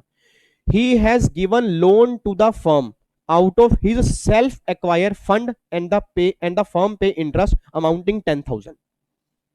मतलब उसने अपने जेब के पैसों से लोन दिया फर्म को और फर्म उसे इंटरेस्ट पे कर रही है। The firm also pay interest 15,000 to mister Naveen on the capital of HUF. Representative capacity पे 15,000 इंटरेस्ट पे कर रही है और इंडिविजुअल पे 10,000 पे कर रही है। In this case 40B will not apply to the interest of 10,000। वही बात आ गई भाई, जब मैं पार्टनर जो हूं, हेलो इधर देखो ध्यान से, इधर देखो ध्यान से, क्या नाम आपका? साक्षी। इधर देखो साक्षी, मेरी तरफ देखो, इधर देखो ध्यान से, मैं कहना क्या चाह रहा हूं। अब अगर मैं पार्टनर हूं, रिप्रेजेंटेटिव कैपेसिटी में हूं, पार्टनर हूं रिप्रेजेंटेटिव कैपेसिटी में, इंटरेस्ट मिल रहा है इंडिविजुअल कैपेसिटी में, तो जो इंडिविजुअल कैपेसिटी वाला इंटरेस्ट है उस पर 40B एप्लीकेबल नहीं होगा, रिप्रेजेंटेटिव वाले पे लगेगा। देखो जी, ₹10,000 interest is allowable under section 3613 subject to 48(2). अब ये 48(2) आपने पीजीपी के अंदर पढ़ा होगा कि जो आप इंटरेस्ट पे कर रहे हो वो अनरीजनेबल नहीं होना चाहिए, रीजनेबल होना चाहिए। Interest of 15,000 is however subject to the provision of 40B, मतलब यहां 12% की लिमिट लग जाएगी। ठीक है, अगला क्वेश्चन देखना ध्यान से। Mister Rashid is a partner in a firm in his individual capacity, he is also the karta of HUF, वो एचयूएफ का कर्ता भी है। The firm pay 10,000 to mister Rashid on the loan given by HUF, मतलब रिप्रेजेंटेटिव कैपेसिटी का interest उसको मिल रहा है और 15,000 पे उसकी कैपेसिटी में मिल रहा है। तो भैया 15,000 पे के ऊपर तो लिमिट एप्लीकेबल होगी बट 10,000 पर नहीं होगी। देखो 40B नॉट एप्लीकेबल 10,000 पे, वो इंटरेस्ट अलाउड है, बस 48(2) देख लेना, 15,000 पर 40B की लिमिट लग जाएगी। अब बताओ इसके अंदर मैं क्या करूं? सिंपल सा फंडा निकल के आ रहा है, सिंपल सा फंडा निकल के आ रहा है जी। मैं पार्टनर हूं, मुझे उसी कैपेसिटी में इंटरेस्ट मिलेगा, 40B है। मैं पार्टनर हूं, मुझे किसी और की कैपेसिटी में इंटरेस्ट मिलेगा, 40B नहीं है। और मैं अगर पार्टनर किसी दूसरे की बिहाफ पर हूं और मुझे इंटरेस्ट अपनी कैपेसिटी के अंदर मिलेगा, तब 40B नहीं है। तो बस इतनी बात ध्यान देना, इंडिविजुअल कैपेसिटी में पार्टनर हो, इंडिविजुअल का इंटरेस्ट मिलेगा तो 40B है। रिप्रेजेंटेटिव कैपेसिटी में पार्टनर हो, रिप्रेजेंटेटिव वाला इंटरेस्ट मिलेगा, 40B है। अगर कोई दूसरा इंटरेस्ट मिलेगा, मतलब रिप्रेजेंटेटिव कैपेसिटी में हूं, इंडिविजुअल का इंटरेस्ट मिलेगा, 40B नहीं है। अगर इंडिविजुअल कैपेसिटी में हूं, रिप्रेजेंटेटिव कैपेसिटी का इंटरेस्ट मिलेगा तो 40B एप्लीकेबल नहीं है। ये आपके दोनों एक्सप्लेनेशन है। ठीक है, तो एग्जाम में कभी क्वेश्चन बना नहीं है, बट फिर भी आपको ये बातें पता होनी चाहिए, क्योंकि छोटे भाई बहन एग्जीक्यूटिव वाले आपसे बहुत उम्मीद रखते हैं जी, आपसे बहुत उम्मीद रखते हैं। और बस आप पूछ नहीं सकते वो आपको क्या मानते हैं, नहीं पता आपको, भगवान मानते हैं सर आपको। मेरे जो एग्जीक्यूटिव वाले बच्चे हैं उनको मैं आपकी बहुत तारीफ करता हूँ, मैं कहता हूँ भगवान ने मुझे बहुत अच्छा बैच दिया है, इतना अच्छा बैच है, बिल्कुल बातें नहीं करता, बहुत शरीफ बैच है, और इतने प्यार से नवाजा है भगवान ने इन्हें, ओए होए होए होए, कोई मतलब इतना शांत बैच आज तक मैंने इतिहास में नहीं देखा। इतनी तारीफ करता हूँ मैं आपकी, बताओ बच्चा कह रहा है हद हो गई है। तो चलो जी, आओ जी अब यहाँ पे, अब ये करने के बाद आओ जी एक बार हम नोटिंग करना स्टार्ट करते हैं। आओ जी अब नोट्स बनाते हैं, अब बनाते हैं नोट्स। अब नोट्स वाला काम स्टार्ट कर लो जी, हेडिंग डाल दो जी।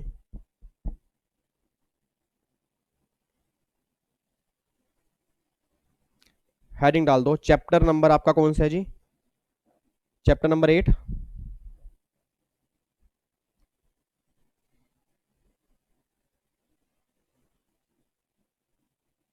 चैप्टर नंबर 9 लिखो जी, टैक्सेशन ऑफ फर्म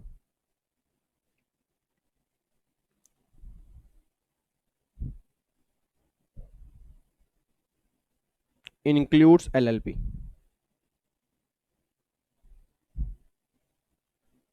अब मैं आपको बुक में से ही बहुत बढ़िया नोट्स बनवा देता हूं, जो आपको रिवीजन के टाइम में बहुत काम आएंगे।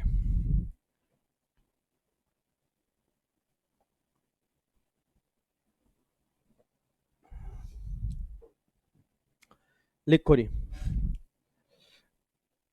सबसे पहला point, income of firm oblique LLP is taxable at the rate 30% plus में 12%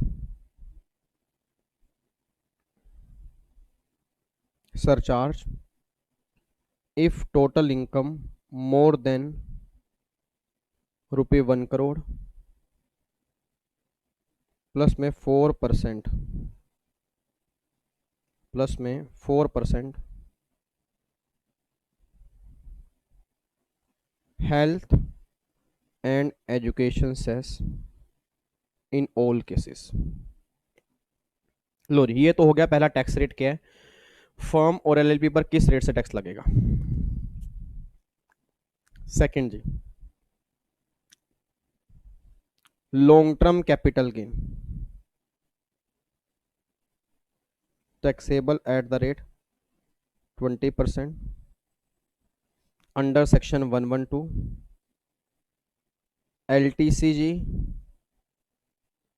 taxable at the rate 10% under section 112A।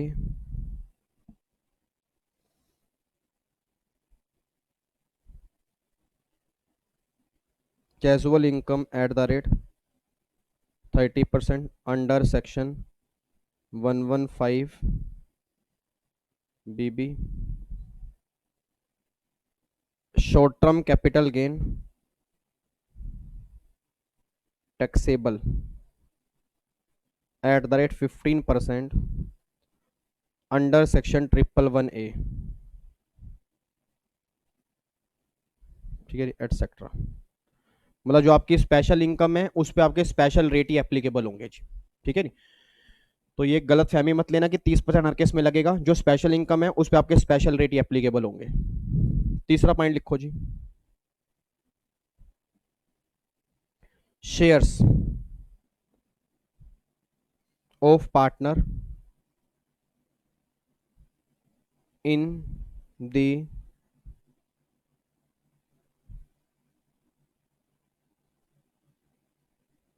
Total income of firm और LLP exempt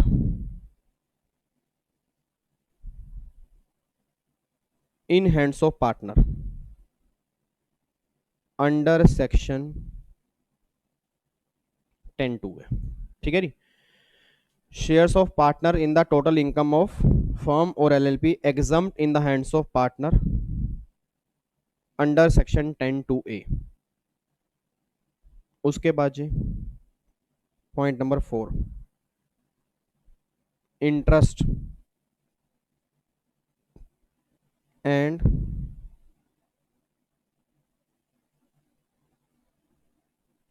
remuneration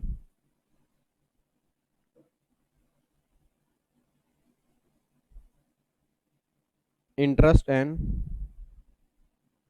remuneration paid to the partner allowed as per section 40B। Interest और जो remuneration पे करेंगे partner को जी, वो allowed करेंगे as per section 40B। ठीक है जी। अब ब्रैकेट में लिख देना जी, interest all partner, remuneration only working partner. ठीक है जी, ये पॉइंट नंबर 4 हो गया। अब पॉइंट नंबर 5 लिखो जी। Point number 5, losses of firm shall be carry forward by firm and shall not be carry forward by partner। मतलब अगर फर्म के लॉस हैं तो फर्म ही कैरी फॉरवर्ड करेगी। ठीक है जी, वो पार्टनर आगे कैरी फॉरवर्ड नहीं कर सकते। ये बात मैंने आपको कल भी आपको बताई थी जी। ठीक है जी। तो अगर फर्म के लॉस होंगे उसको फर्म ही कैरी फॉरवर्ड करेगी, पार्टनर जो होंगे उसको आगे कैरी फॉरवर्ड नहीं कर सकते। ये बात ध्यान देना। पॉइंट नंबर 6 जी, point number 6, section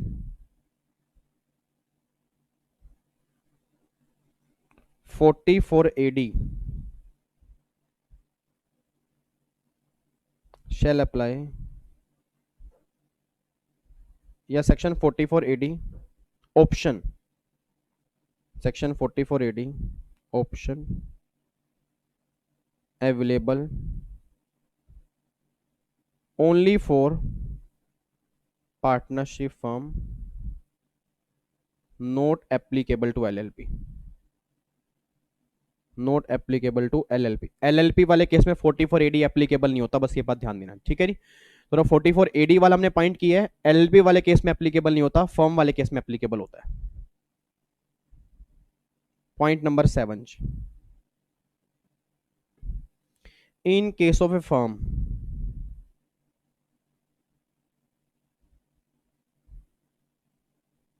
in case of a firm as well as LLP, all partners are jointly and severally liable to pay tax liability of firm,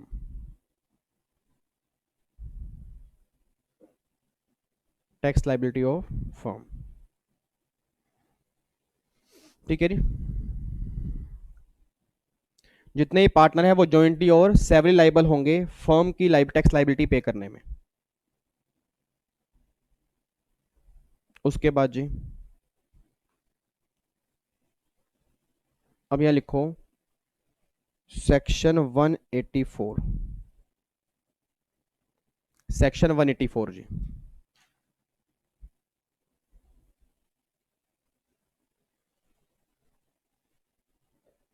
assessment of firm,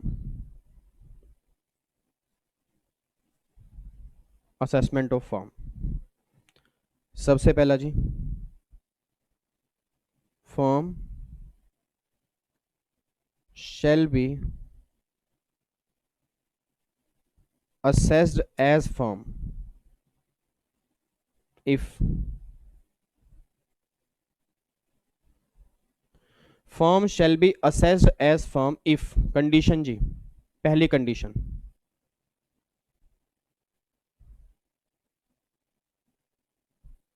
there shall be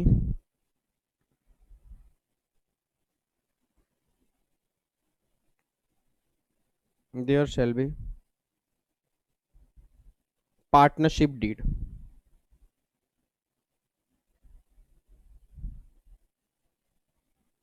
ठीक है। Second condition PSR, profit sharing ratio should be specified in partnership deed। ये सोने की कई बच्चे तैयारी कर रहे हैं नालायक, ठीक है जी, ये सोने वाला बात मत करो जी। ये मैं आपको नोटिंग बाद में इसलिए करा रहा हूं ताकि पहले कॉन्सेप्ट आपने समझ लिया, अब अगर दोबारा से नोटिंग करोगे ना तो पूरे चैप्टर की दोबारा से रिवीजन हो जाएगी, ठीक है। समझ तो हम सारा चुके हैं, अब हम लिख रहे हैं बस। और जो देखो, जो आप लिख रहे हो ना, तो आपके दिमाग में कल की क्लास चल रही होगी, जो हमने कल समझी है वही सारी बातें आज लिख रहे हैं, ठीक है। PSR should be specified in the partnership deed. तीसरी condition, partnership deed, partnership deed should be furnished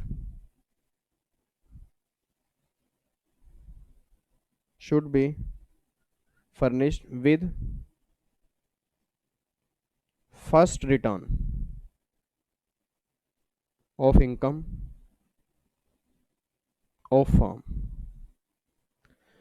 ठीक है जी। आपको मैंने कहा था कि जब आप पहली रिटर्न आप फाइल करोगे उसके साथ में आपको पार्टनरशिप डीड भी देनी पड़ेगी। Fourth, partnership deed shall be certified in writing by all the partners,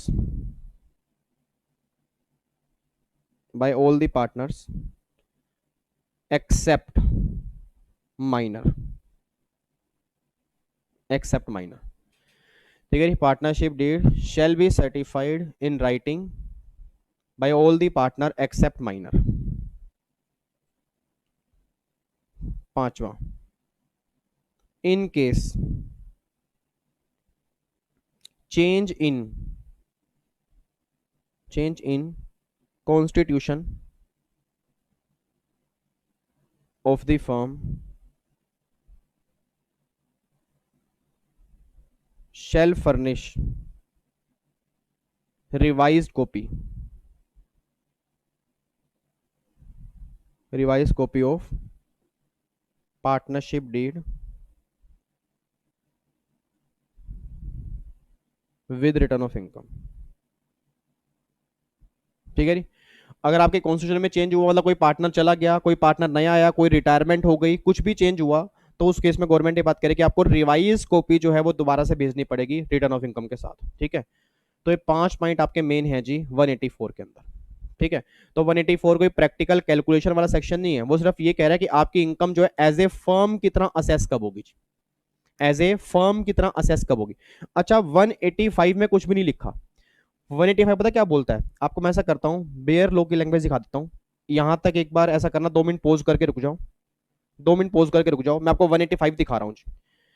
185 की हेडिंग पढ़ना, देखो क्या लिखा है, assessment when section 184 not complied with. मतलब अगर आपने 184 कंप्लाई नहीं किया, उस केस में क्या होगा, तो आपने आप बोल दो जी। अगर 184 की कंडीशन मैंने सेटिस्फाइड की, तभी तो पार्टनरशिप फर्म की तरह इनकम असेस होगी। और अगर इनकम पार्टनरशिप फर्म की तरह असेस होगी, तभी 40B लगेगा। और अगर 40B लगेगा, तभी मुझे सैलरी, रेम्युनरेशन, इंटरेस्ट की डिडक्शन मिलेगी। बट अगर मैं 184 की कंडीशन सेटिस्फाइड नहीं करूंगा ना, तो गवर्नमेंट कह रही है फिर तुम्हारी इनकम फर्म की तरह असेस नहीं होगी। और अगर इनकम तुम्हारी फर्म की तरह असेस नहीं होगी, तो 40B नहीं लगेगा। 40B नहीं लगेगा तो जो भी रेम्युनरेशन और जो भी इंटरेस्ट तुम पे करोगे, सारा तुम्हारे हाथ में डिसअलाउड होगा। तो सिंपल सी बात है साहब, ये जो अलाउड की बातें हैं वो पार्टनरशिप फर्म के हाथ में है। पार्टनरशिप फर्म कब बनेगी, 184 में। 184 की कंडीशन सेटिस्फाइड नहीं होगी, तो 185 ने बोल दिया फिर तुम पार्टनरशिप फर्म की तरह ट्रीट नहीं किए जाओगे। जो तुम रेम्युनरेशन पे करोगे या जो इंटरेस्ट पे करोगे, 40B में वो अलाउड नहीं होगा। बस ये बात ध्यान देना, वो क्या हो जाएगा, 100% disallowed in hands of partnership firm. ठीक है। तो 184 देखो जी, 185 ये लिखा हुआ है, यहाँ पे देखो लिखा होगा जी, क्या है, no deduction of interest, salary, ये etcetera etcetera etcetera etcetera allowed नहीं होगा। और ऑब्वियस बात है, पार्टनरशिप फर्म के हाथ में अलाउड नहीं है तो डिसअलाउड है। मतलब पार्टनरशिप फर्म उस पर टैक्स पे कर चुकी है, तो पार्टनर के हाथ में दोबारा से टैक्स नहीं लगेगा। वो बात मैं आपको पहले ही बता चुका था कि जितना फर्म के हाथ में अलाउड, उतना पार्टनर के हाथ में टैक्सेबल, जितना फर्म के हाथ में डिसअलाउड, उतना पार्टनर के हाथ में नॉन टैक्सेबल। ठीक है जी। लिखो 185, section 185 ji.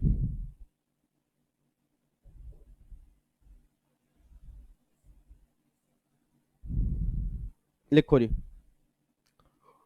If above if above mentioned condition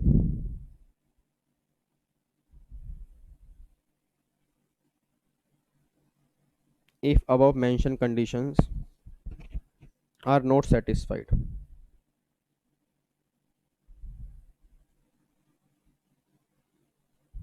or firm firm has committed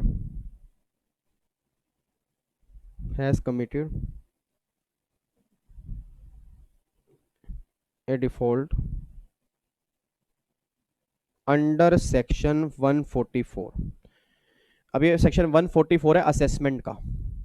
income tax में असेसमेंट होती है 143(3), 144, 147, 153A। तो 144 होती है बेस्ट जजमेंट असेसमेंट। तो अगर आपके पास उसका नोटिस आया, आपने उसमें कोई डिफॉल्ट कर दिया या ऊपर वाली कंडीशन सेटिस्फाइड नहीं की, दोनों में से कोई एक भी चीज कर दी, then interest and remuneration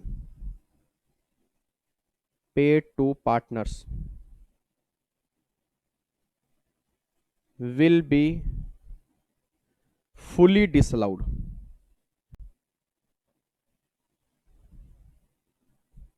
in the hands of firm and no taxable in hands of partner, क्योंकि जब फर्म के हाथ में डिसअलाउड होगा तो ऑब्वियस सी बात है पार्टनर के हाथ में टैक्सेबल नहीं होगा। बस ये बात ध्यान देना, ये आपका सेक्शन 185 है जी। क्लियर हो गया? तो 185 और 184 आपस में इंटरलिंक है जी। अगर 184 लग रहा है फिर तो 185 की बात ही नहीं है। अगर 184 की कंडीशन सेटिस्फाइड नहीं करूंगा फिर 185 में कवर हो जाऊंगा जी।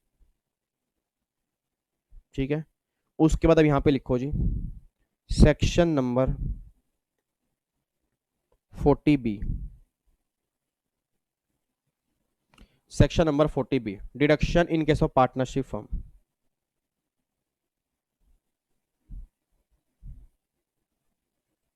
इन केस ऑफ पार्टनरशिप फर्म लिखो जी deduction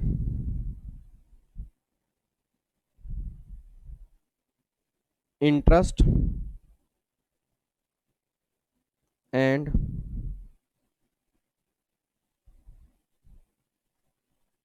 remuneration paid by firm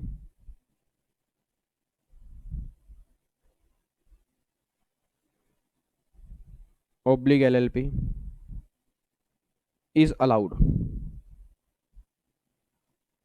as deduction if all the following conditions are satisfied।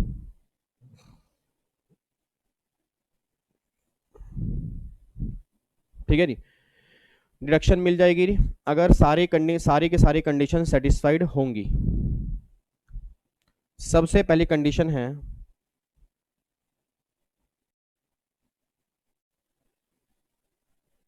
Remuneration paid to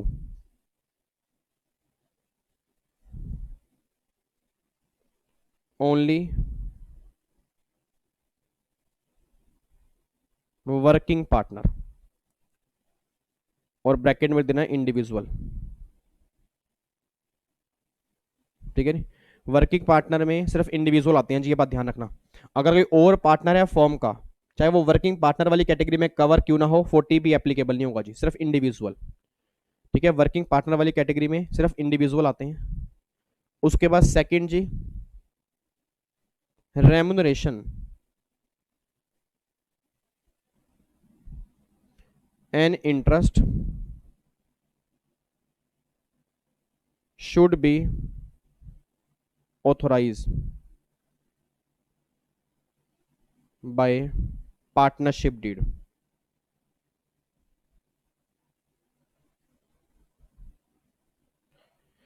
ये आपको मैंने बता ही दिया था जी, पार्टनरशिप डीड के अंदर मेंशन होना चाहिए जी, ऑथराइज होना चाहिए उससे।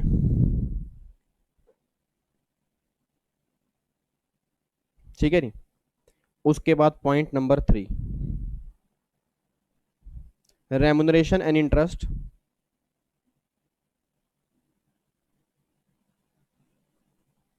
Remuneration and interest should be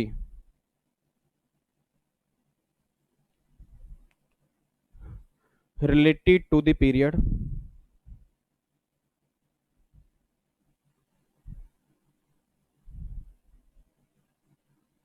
falling after the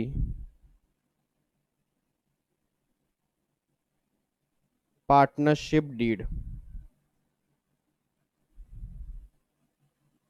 It should not be retrospective। याद करो लास्ट क्लास डी, मैंने कहा था ना कि जब पार्टनरशिप डीड में लिखा जाएगा उसके बाद से ही प्रोस्पेक्टिव चलेगा। अगर आप ये बोलो जी, मान लो आपने डीड में लिखा ही नहीं था पहले, आपने डीड बाद में रिवाइज कर दी रिट्रोस्पेक्टिव बेस पे, जो कल हमने 2 एग्जांपल किए थे उसके अंदर मैंने कहा भी था रिट्रोस्पेक्टिव बेस पे नहीं होगा। ठीक है, तो ये बात कहना चाह रहे हैं कि पार्टनरशिप डीड में जब आप लिखोगे उसके बाद से एप्लीकेबल होगा, रिट्रोस्पेक्टिव बेस पे नहीं होगा, बस ये बात ध्यान देना। पॉइंट नंबर 4 जी, point number 4 interest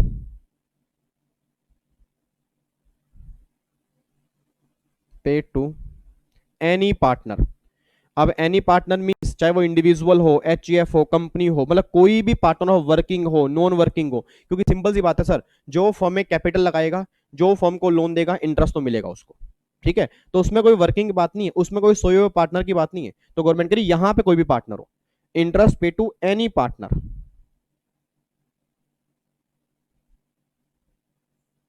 interest pay to any partner, capital and loan allowed up to 12% per annum simple interest।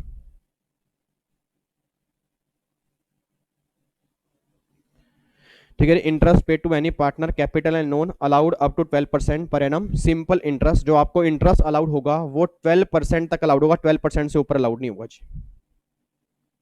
Point number 5 ji,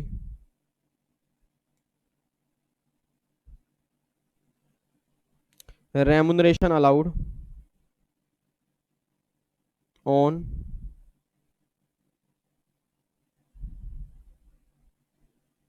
book profit basis. Remuneration जो है वो आपके बुक प्रॉफिट के बेस पे अलाउड होगी जी। होगी वर्किंग पार्टनर को, होगी किस बेस पे, बुक प्रॉफिट के बेस पे अलाउड होगी। अब यहां पे जी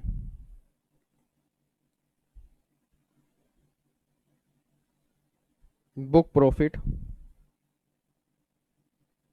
और इन केस ऑफ लॉस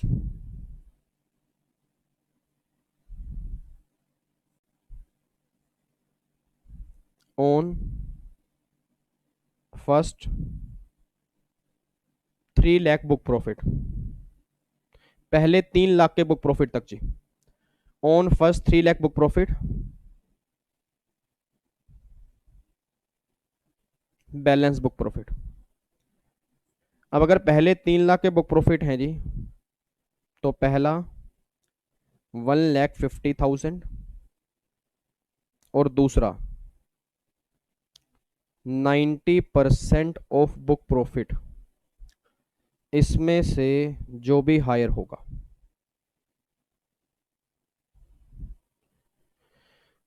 और यहां पे बैलेंस का आएगा जी 60% of book profit, 60% of book profit. अब बुक प्रॉफिट का मतलब क्या है जी, meaning of book profit, meaning of book profit.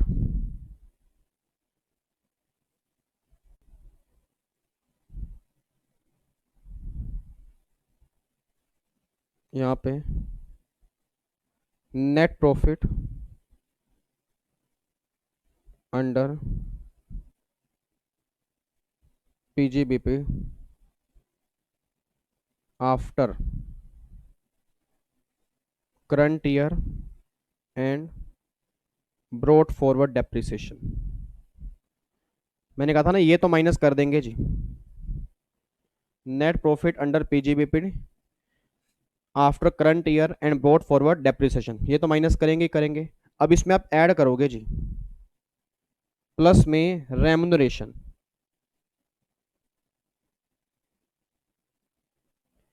If debited to P and L account.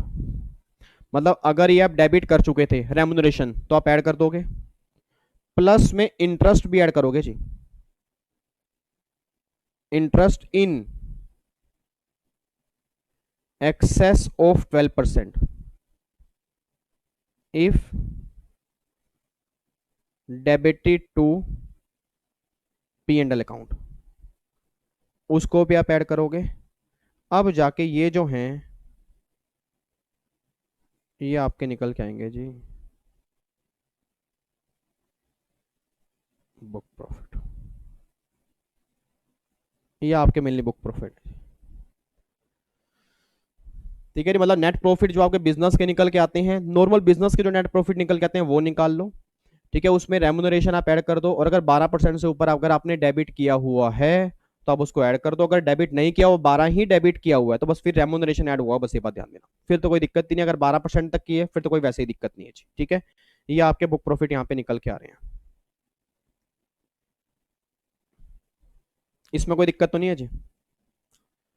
कोई भी दिक्कत, कोई परेशानी, कुछ भी अजीब लग रहा हो जी?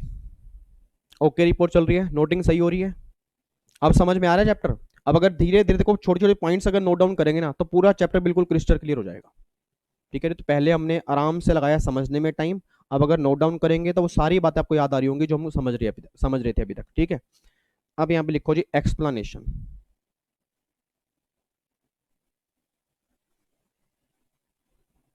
To section 40B।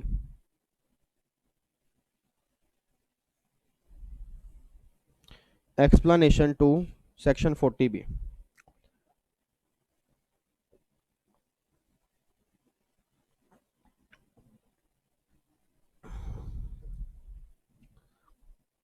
यहां पे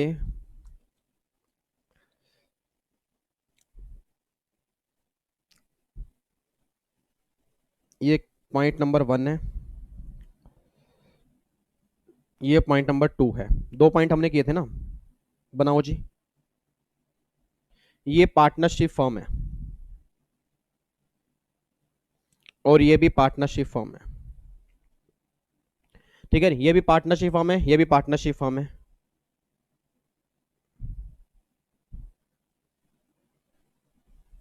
ये मान लो इंडिविजुअल है जी,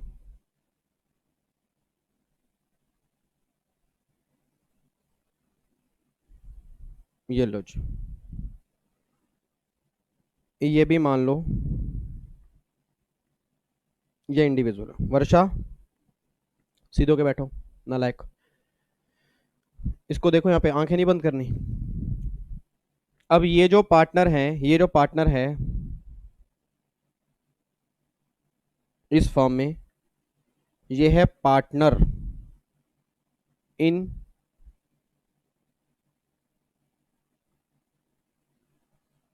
इंडिविजुअल कैपेसिटी। ये पार्टनर है इस पार्टनरशिप फर्म में इंडिविजुअल कैपेसिटी में, और ये जो पार्टनर है पार्टनर इन रिप्रेजेंटेटिव।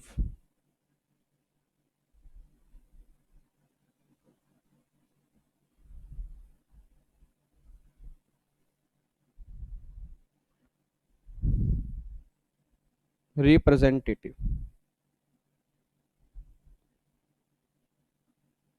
ठीक है जी। अब इसको इंटरेस्ट जो मिल रहा है, इसको इंटरेस्ट जो मिल रहा है, पार्टनरशिप फर्म इसको इंटरेस्ट दे रही है जी, इंटरेस्ट रिसीव्ड बाय पार्टनर। अब ये जो पार्टनर इंटरेस्ट रिसीव कर रहे हैं ना, इंटरेस्ट रिसीव बाय पार्टनर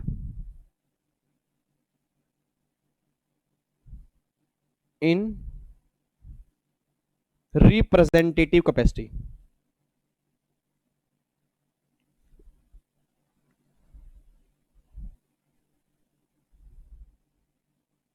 या ये इंटरेस्ट रिसीव कर रहा है इन इंडिविजुअल कैपेसिटी में ही। इसका आंसर आप मुझे दोगे जी अब। हाँ नहीं, वर्षा आंसर देना आपने, मुझे ध्यान रखना। हंसो मत, हंसो मत, नालायक। फिर बच्चा हंस रहा है, हंसना नहीं है बिल्कुल भी ना, हंसने वाली बात नहीं करनी।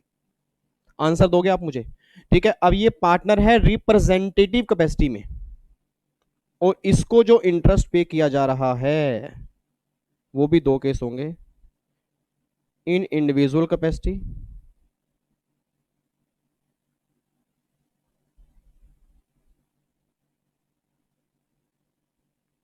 इन रिप्रेजेंटेटिव कैपेसिटी।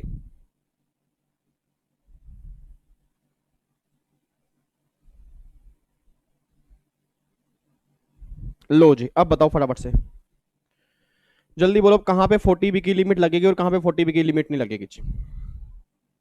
अगर वो इंडिविजुअल कैपेसिटी में है, अगर वो इंडिविजुअल कैपेसिटी में है और इंटरेस्ट मिल रहा है रिप्रेजेंटेटिव कैपेसिटी में, तो 40B की लिमिट एप्लीकेबल नहीं होगी।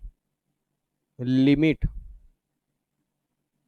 Of section 40B note applicable. यहां पे एनए लिख रहा हूं जी मैं। अच्छा, कोई बताएगा, अगर मैं कह रहा हूं limit of 40B note applicable, note applicable का मतलब क्या कि अगर इंटरेस्ट 12% से ऊपर भी पे किया जा रहा है तो भी अलाउड होगा जी। 40B में क्या लिखा है, 12% तक अलाउड है ना। 40B में क्या लिखा है, 12% अलाउड है। अगर मैं कह रहा हूं कि 40B की लिमिट ही नहीं लगेगी तो इट मीन 12% अगर ऊपर इंटरेस्ट पे होगा इस कैटेगरी में तो भी अलाउड हो जाएगा। बट अगर मैं इंडिविजुअल कैपेसिटी में पार्टनर हूं और इंटरेस्ट मुझे इंडिविजुअल कैपेसिटी के अंदर ही मिल रहा है, फिर limit of section 40B shall apply. फिर जो 40B की लिमिट होगी ना सर, फिर जो 40B की लिमिट होगी वो एप्लीकेबल हो जाएगी, बस ये बात ध्यान देना। फिर 40B की लिमिट एप्लीकेबल हो जाएगी जी। ठीक है। अच्छा अब जी, अगर पार्टनर है रिप्रेजेंटेटिव कैपेसिटी में, अगर पार्टनर है रिप्रेजेंटेटिव कैपेसिटी में और इंटरेस्ट मिल रहा है इंडिविजुअल में, तो यहां पे भी सेम आएगा। Limit of section 40B not applicable, limit of section 40B shall apply. Section 40B की जो लिमिट है वो एप्लीकेबल हो जाएगी यहाँ पे, बस ये बात ध्यान देना। लो जी, ये दो उसके एक्सप्लेनेशन है, उम्मीद करूंगा जब कोई डाउट नहीं होना चाहिए। ये दो उसके एक्सप्लेनेशन है, एक्सप्लेनेशन 1 है और एक्सप्लेनेशन 2 है। मैंने बिल्कुल कोशिश किया उसको डायग्राम फॉर्म में कन्वर्ट करने की और बिल्कुल क्लियर करने की, ताकि एग्जाम में कोई दिक्कत नहीं आनी चाहिए जी। ठीक है जी, ये दो पॉइंट आपके सामने आ गए हैं, उम्मीद करूंगा जी यहाँ तक कोई दिक्कत नहीं है। ठीक है, अब यहाँ पे आ जाओ जी। अब ये कंप्लीट करने के बाद अब अगला सेक्शन जो है सेक्शन नंबर 78, ये हमारा किसका जी, लॉस का जी। ये हमारा है लॉस का, carry forward and set of losses, carry forward and set of losses. लिखो जी, दी losses and unabsorbed depreciation, the losses and unabsorbed depreciation of firm can be carry forward by the firm only if there is retirement of partner or death of partner,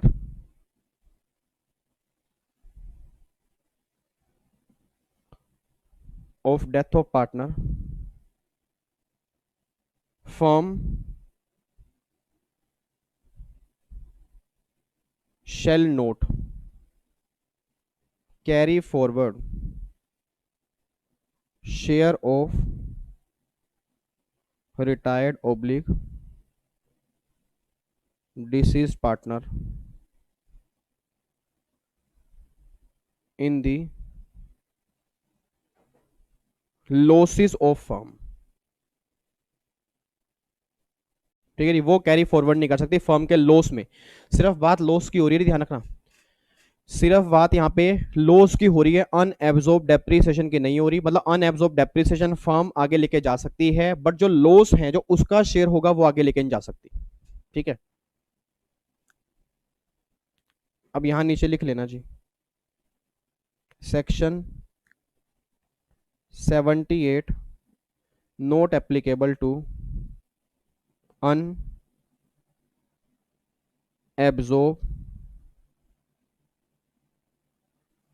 depreciation, so it can be carry forward by firm even if partner retired or dies। ठीक है जी।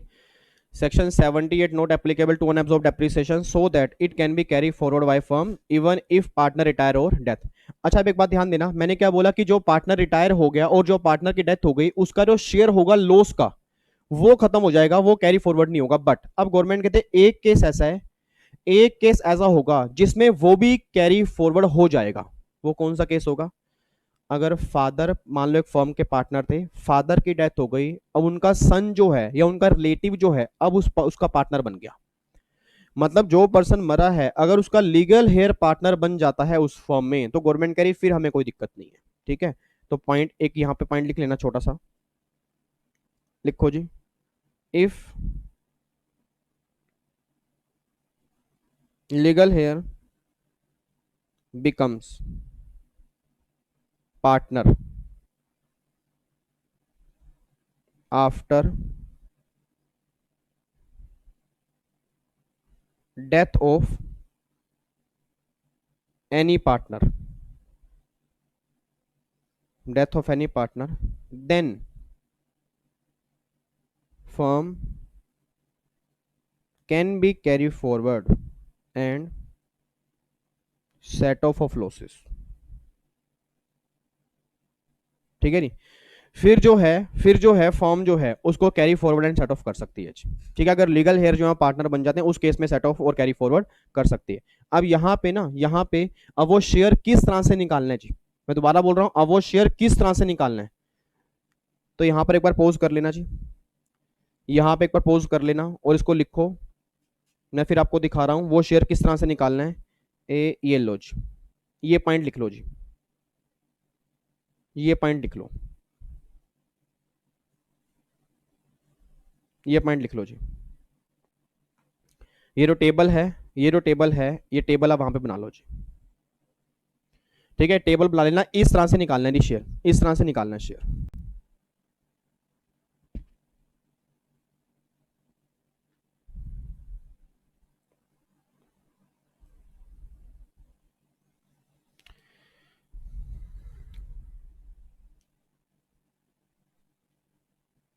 ठीक है नी,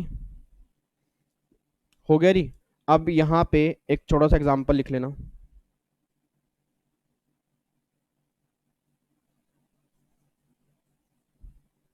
example लिखो जी। PQRS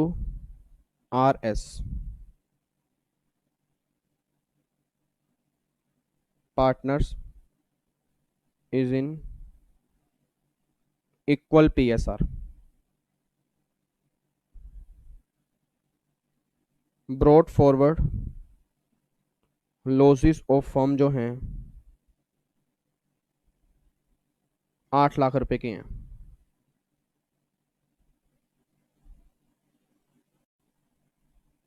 unabsorbed depreciation जो है जी 6 लाख रुपए का है। Assume mister R retire from firm. हाँ जी, अब मिस्टर आर जो है वो रिटायर हो गया, मिस्टर आर जो है अब वो रिटायर हो गया। इतना बोल देना कि ये जो लॉस है वो लॉस कितना आगे जाएगा जी, सोच समझ के बोलना, ये लॉस अब कितना आगे जाएगा। अगर 8 लाख रुपए हैं, 4 पार्टनर है, 2-2 लाख रुपए सबका है, तो जो 2 लाख रुपए आर का शेयर है, जो 2 लाख रुपए आर का शेयर है, क्या वो आगे जाएगा, नहीं जाएगा? बच्चा कह रहा है सर प्रॉफिट तो दिया ही नहीं, अब इस क्वेश्चन में प्रॉफिट नहीं है। अगर प्रॉफिट दिया होता तो फिर प्रॉफिट चारों के डिवाइड करते, फिर लॉस चारों के डिवाइड करते, और फिर जितना आपका लॉस का पोर्शन है, जितना आपका प्रॉफिट है, उससे ऊपर वाला जो पोर्शन है वो कैरी फॉरवर्ड नहीं होता। ठीक है, तो यहाँ पे आप लिख लो जी। अब यहाँ पे फर्म क्या कर सकती है, firm can carry forward losses of ₹6 lakh, क्योंकि 8 लाख में से 2 लाख आर के बाहर निकाल दिए, 8 लाख में से 2 लाख आर के बाहर निकाल दिए। Firm can carry forward loss of ₹6 lakh only, but unabsorbed depreciation, unabsorbed depreciation can be carry forward of ₹6 lakh. उसमें कोई दिक्कत नहीं है। मतलब वो तो पूरा का पूरा 6 लाख रुपए आगे जा सकता है, उसमें प्रपोर्शन नहीं करेंगे, उसमें अलॉटमेंट में नहीं करेंगे, उसमें अलॉटमेंट नहीं करेंगे। जो लॉसेस का ट्रीटमेंट होगा उस केस में बाइफर्केशन करके दिखानी पड़ेगी आपको। ठीक है, तो ये आपका हो गया सेक्शन नंबर 78 जी। इसमें कोई दिक्कत तो नहीं है। तो अब ये लगा लो, ये हमारे सारे मेन मेन सेक्शन हो चुके हैं जी। अब बिल्कुल छोटे छोटे सेक्शन हमारे बैलेंस बचे हैं। एक तो हमारा 187 बचा है, एक 188 बचा है, और एक 188 ए और एक 189, ये हमारे बचे हुए हैं। ठीक है, आओ जी एक बार फटाफट से एक बार देख लेते हैं अब उसके अंदर है क्या। यहाँ पे एक बार देखो जी, लिखो जी यहाँ पे सेक्शन नंबर 187। एग्जाम के लिए ये रेलिवेंट नहीं है और ना ही एग्जाम में कोई क्वेश्चन इसमें से बनता है जी, बट फिर भी लिखवा रहा हूं क्योंकि हमारे मॉड्यूल में दिए हुए हैं, तो आपको थोड़ा बहुत बेसिक आइडिया होना चाहिए कि इसके अंदर है क्या। 187 है change in constitution, change in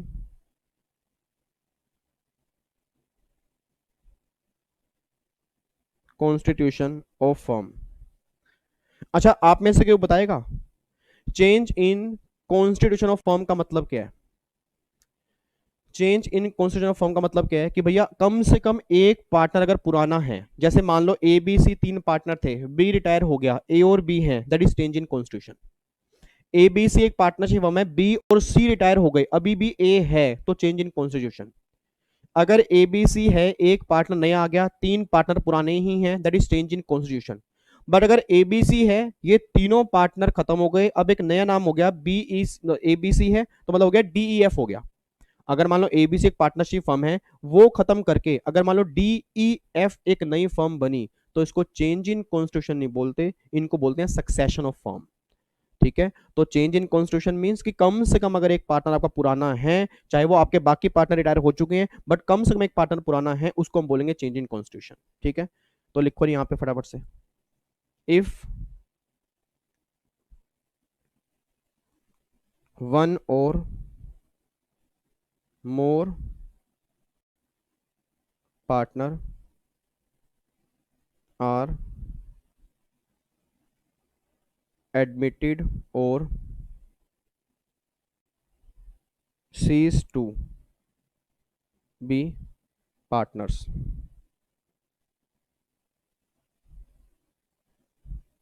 but at least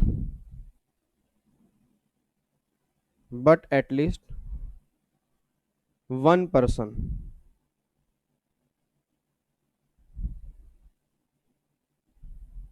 who was the partner of the firm before the change continues continue as partner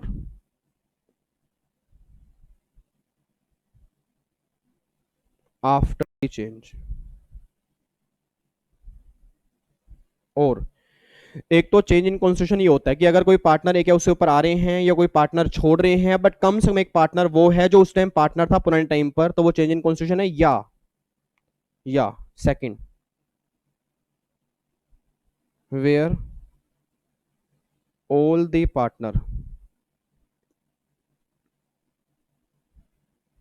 continue with a change in respective PSR. अगर profit sharing ratio में change आ गया तो भी वो क्या बन जाएगा, चेंज इन कॉन्स्टिट्यूशन बन जाएगा। ठीक है जी, तो आपके एग्जाम में कभी क्वेश्चन नहीं बनेगा, बट नॉर्मली आपको ये वर्ड पता होना चाहिए कि change in constitution partnership firm में क्या होता है। ठीक है जी, मतलब कोई पार्टनर जा रहा है, कोई पार्टनर आ रहा है, बट कम से कम एक पार्टनर पुराना है तो है, या पार्टनर वही है, उनकी रेशो अगर चेंज हो रही है तो भी वो क्या बनेगा, चेंज इन कॉन्स्टिट्यूशन बनेगा। ठीक है, ये आपका सेक्शन है 187। अब एक सेक्शन है 188, ये है जी सक्सेशन। ये है सक्सेशन ऑफ फर्म। अब ये सक्सेशन और चेंज इन कॉन्स्टिट्यूशन में क्या फर्क होता है? हाँ जी आकांक्षा, आकांक्षा मेरे बच्चे, मेरे नोनू, मेरे सोनू, इधर देखो। सक्सेशन और चेंज इन कॉन्स्टिट्यूशन में क्या फर्क होता है? चेंज इन कॉन्स्टिट्यूशन मींस क्या होता है? मैंने क्या बोला कि आपके सारे पार्टनर सीज हो गए, या सारे ही नए आ गए, या कम से कम एक पुराना है, कम से कम एक पुराना है। बट सक्सेशन में क्या होगा? आपके सारे पार्टनर ही नए आ रहे हैं, या एक नई फर्म बन गई है, पुरानी फर्म खत्म हो चुकी है, तो वो सक्सेशन में कवर होगा। लिखो यहाँ पे, where a firm is succeeded by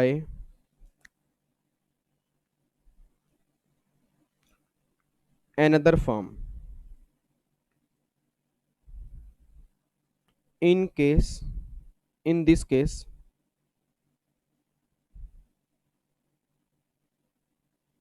in this case separate assessment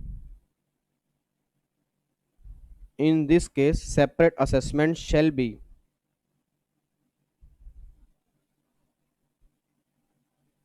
made on the predecessor firm and the successor firm। मतलब दोनों में सेपरेट असेसमेंट हो गई, क्योंकि दोनों फॉर्म जो हैं वो अब अलग अलग हो चुकी हैं जी। अब दोनों फॉर्म जो हैं वो अलग अलग हो चुके हैं। अब आप मुझे ना, आपको मैं दो तीन एग्जांपल दूंगा, आप मुझे सोच के बताना इसमें से कौन सा चेंज इन कॉन्स्टिट्यूशन है और कौन सा सक्सेशन ऑफ फॉर्म है। आपको ये बताना है जी। एग्जाम्पल,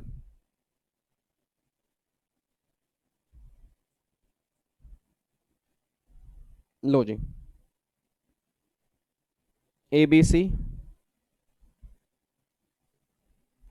ए और बी, अब ये फॉर्म बन गई जी, ए बी सी ए और बी बन गई। पी क्यू आर, और यहाँ पे P B C, P B C बन गई जी। पी क्यू आर में पी बी सी बन गई। L M, L M N हो गई, एल एम एन हो गई। एक्स वाई जेड से ए बी सी हो गई। लो जी, अब बताओ जी क्या है?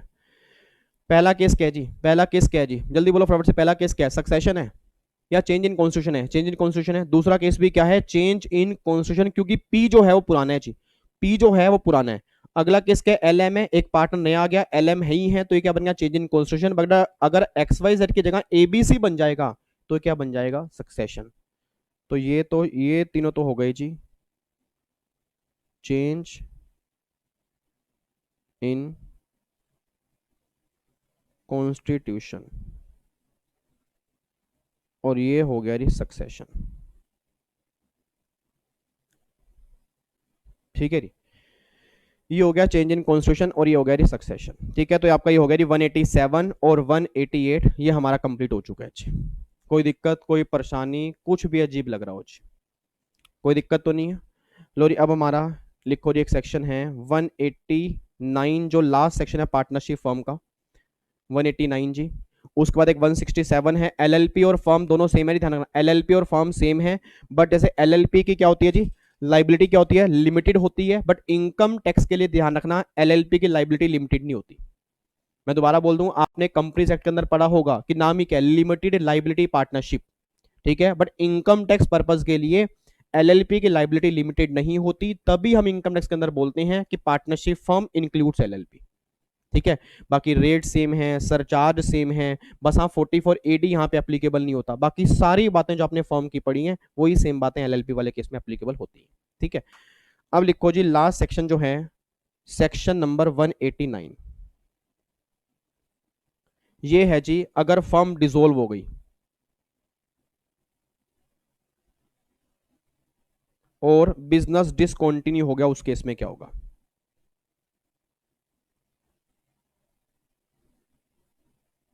अगर फर्म डिसोल्व हो जाती है जी और अगर बिजनेस डिसकंटिन्यू होता है, उस केस में क्या होगा जी? लो जी, अब यहां पे लिखो जी पहला पॉइंट, if the firm has been dissolve or business discontinued business discontinued, the assessing officer मतलब इनकम टैक्स ऑफिसर जो है, the assessing officer shall make an assessment of firm, shall make an assessment of firm as if जैसे कि, as if जैसे कि, no such, no such dissolution or discontinuance has taken place। मतलब फिर एओ जो है ना असेसमेंट ऐसे करेगा कि अगर ये फर्म डिसोल्व ना होती तो उस फर्म की असेसमेंट क्या निकल के आती, और जो उस टाइम पार्टनर होते फिर उनसे लाइबिलिटी चार्ज की जाती, उनसे भुगतान करवाया जाता। ठीक है, देखो यहाँ पे एवरी पर्सन, अगला पॉइंट वही है, every person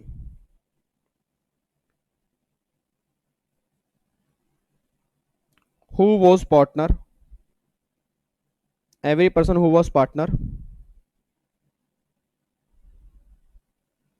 every person who was partner at the time of dissolution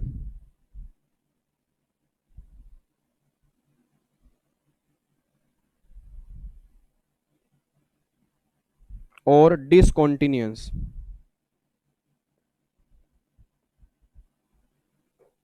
shall be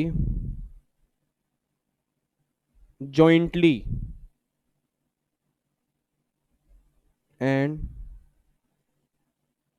severally liable for tax, penalty,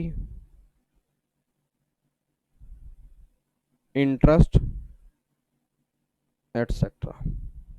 ठीक है नहीं, हर पर्सन जो उस टाइम पार्टनर था डिसोल्यूशन के टाइम पर, वो पार्टनर जो होंगे वो क्या होंगे जी, बराबर लाइबल हो जाएंगे इंटरेस्ट टैक्स पेनल्टी जो भी उसका बनता है जी उसके लिए। ये बात ध्यान देना, ये आपका 189 है बस। अब ये तीनों सेक्शन हो गया ना, 187 हो गया, 188 हो गया, 189 हो गया, ये थियोरेटिकल बेस्ड सेक्शन है, प्रोविजन बेस्ड सेक्शन है, एग्जाम में किसी काम की नहीं है। एग्जाम में क्वेश्चन बनेगा या तो 40B, मैं दोबारा बोल रहा हूँ जी, या तो बनेगा 40B का या बनेगा 78 का। ठीक है जी, बाकी पार्टनरशिप फॉर्म में बस ये मत समझना कि 40B ही है और 78 ही है, और भी काफी सारे प्रोविजन हैं, वो सारे आपके सामने हो चुके हैं। ठीक है, और एक जो मैंने बोला था कि 167C, 167C किसका है जी, कि जो LLP है उसकी लाइबिलिटी इनकम टैक्स पर्पस के लिए लिमिटेड नहीं है।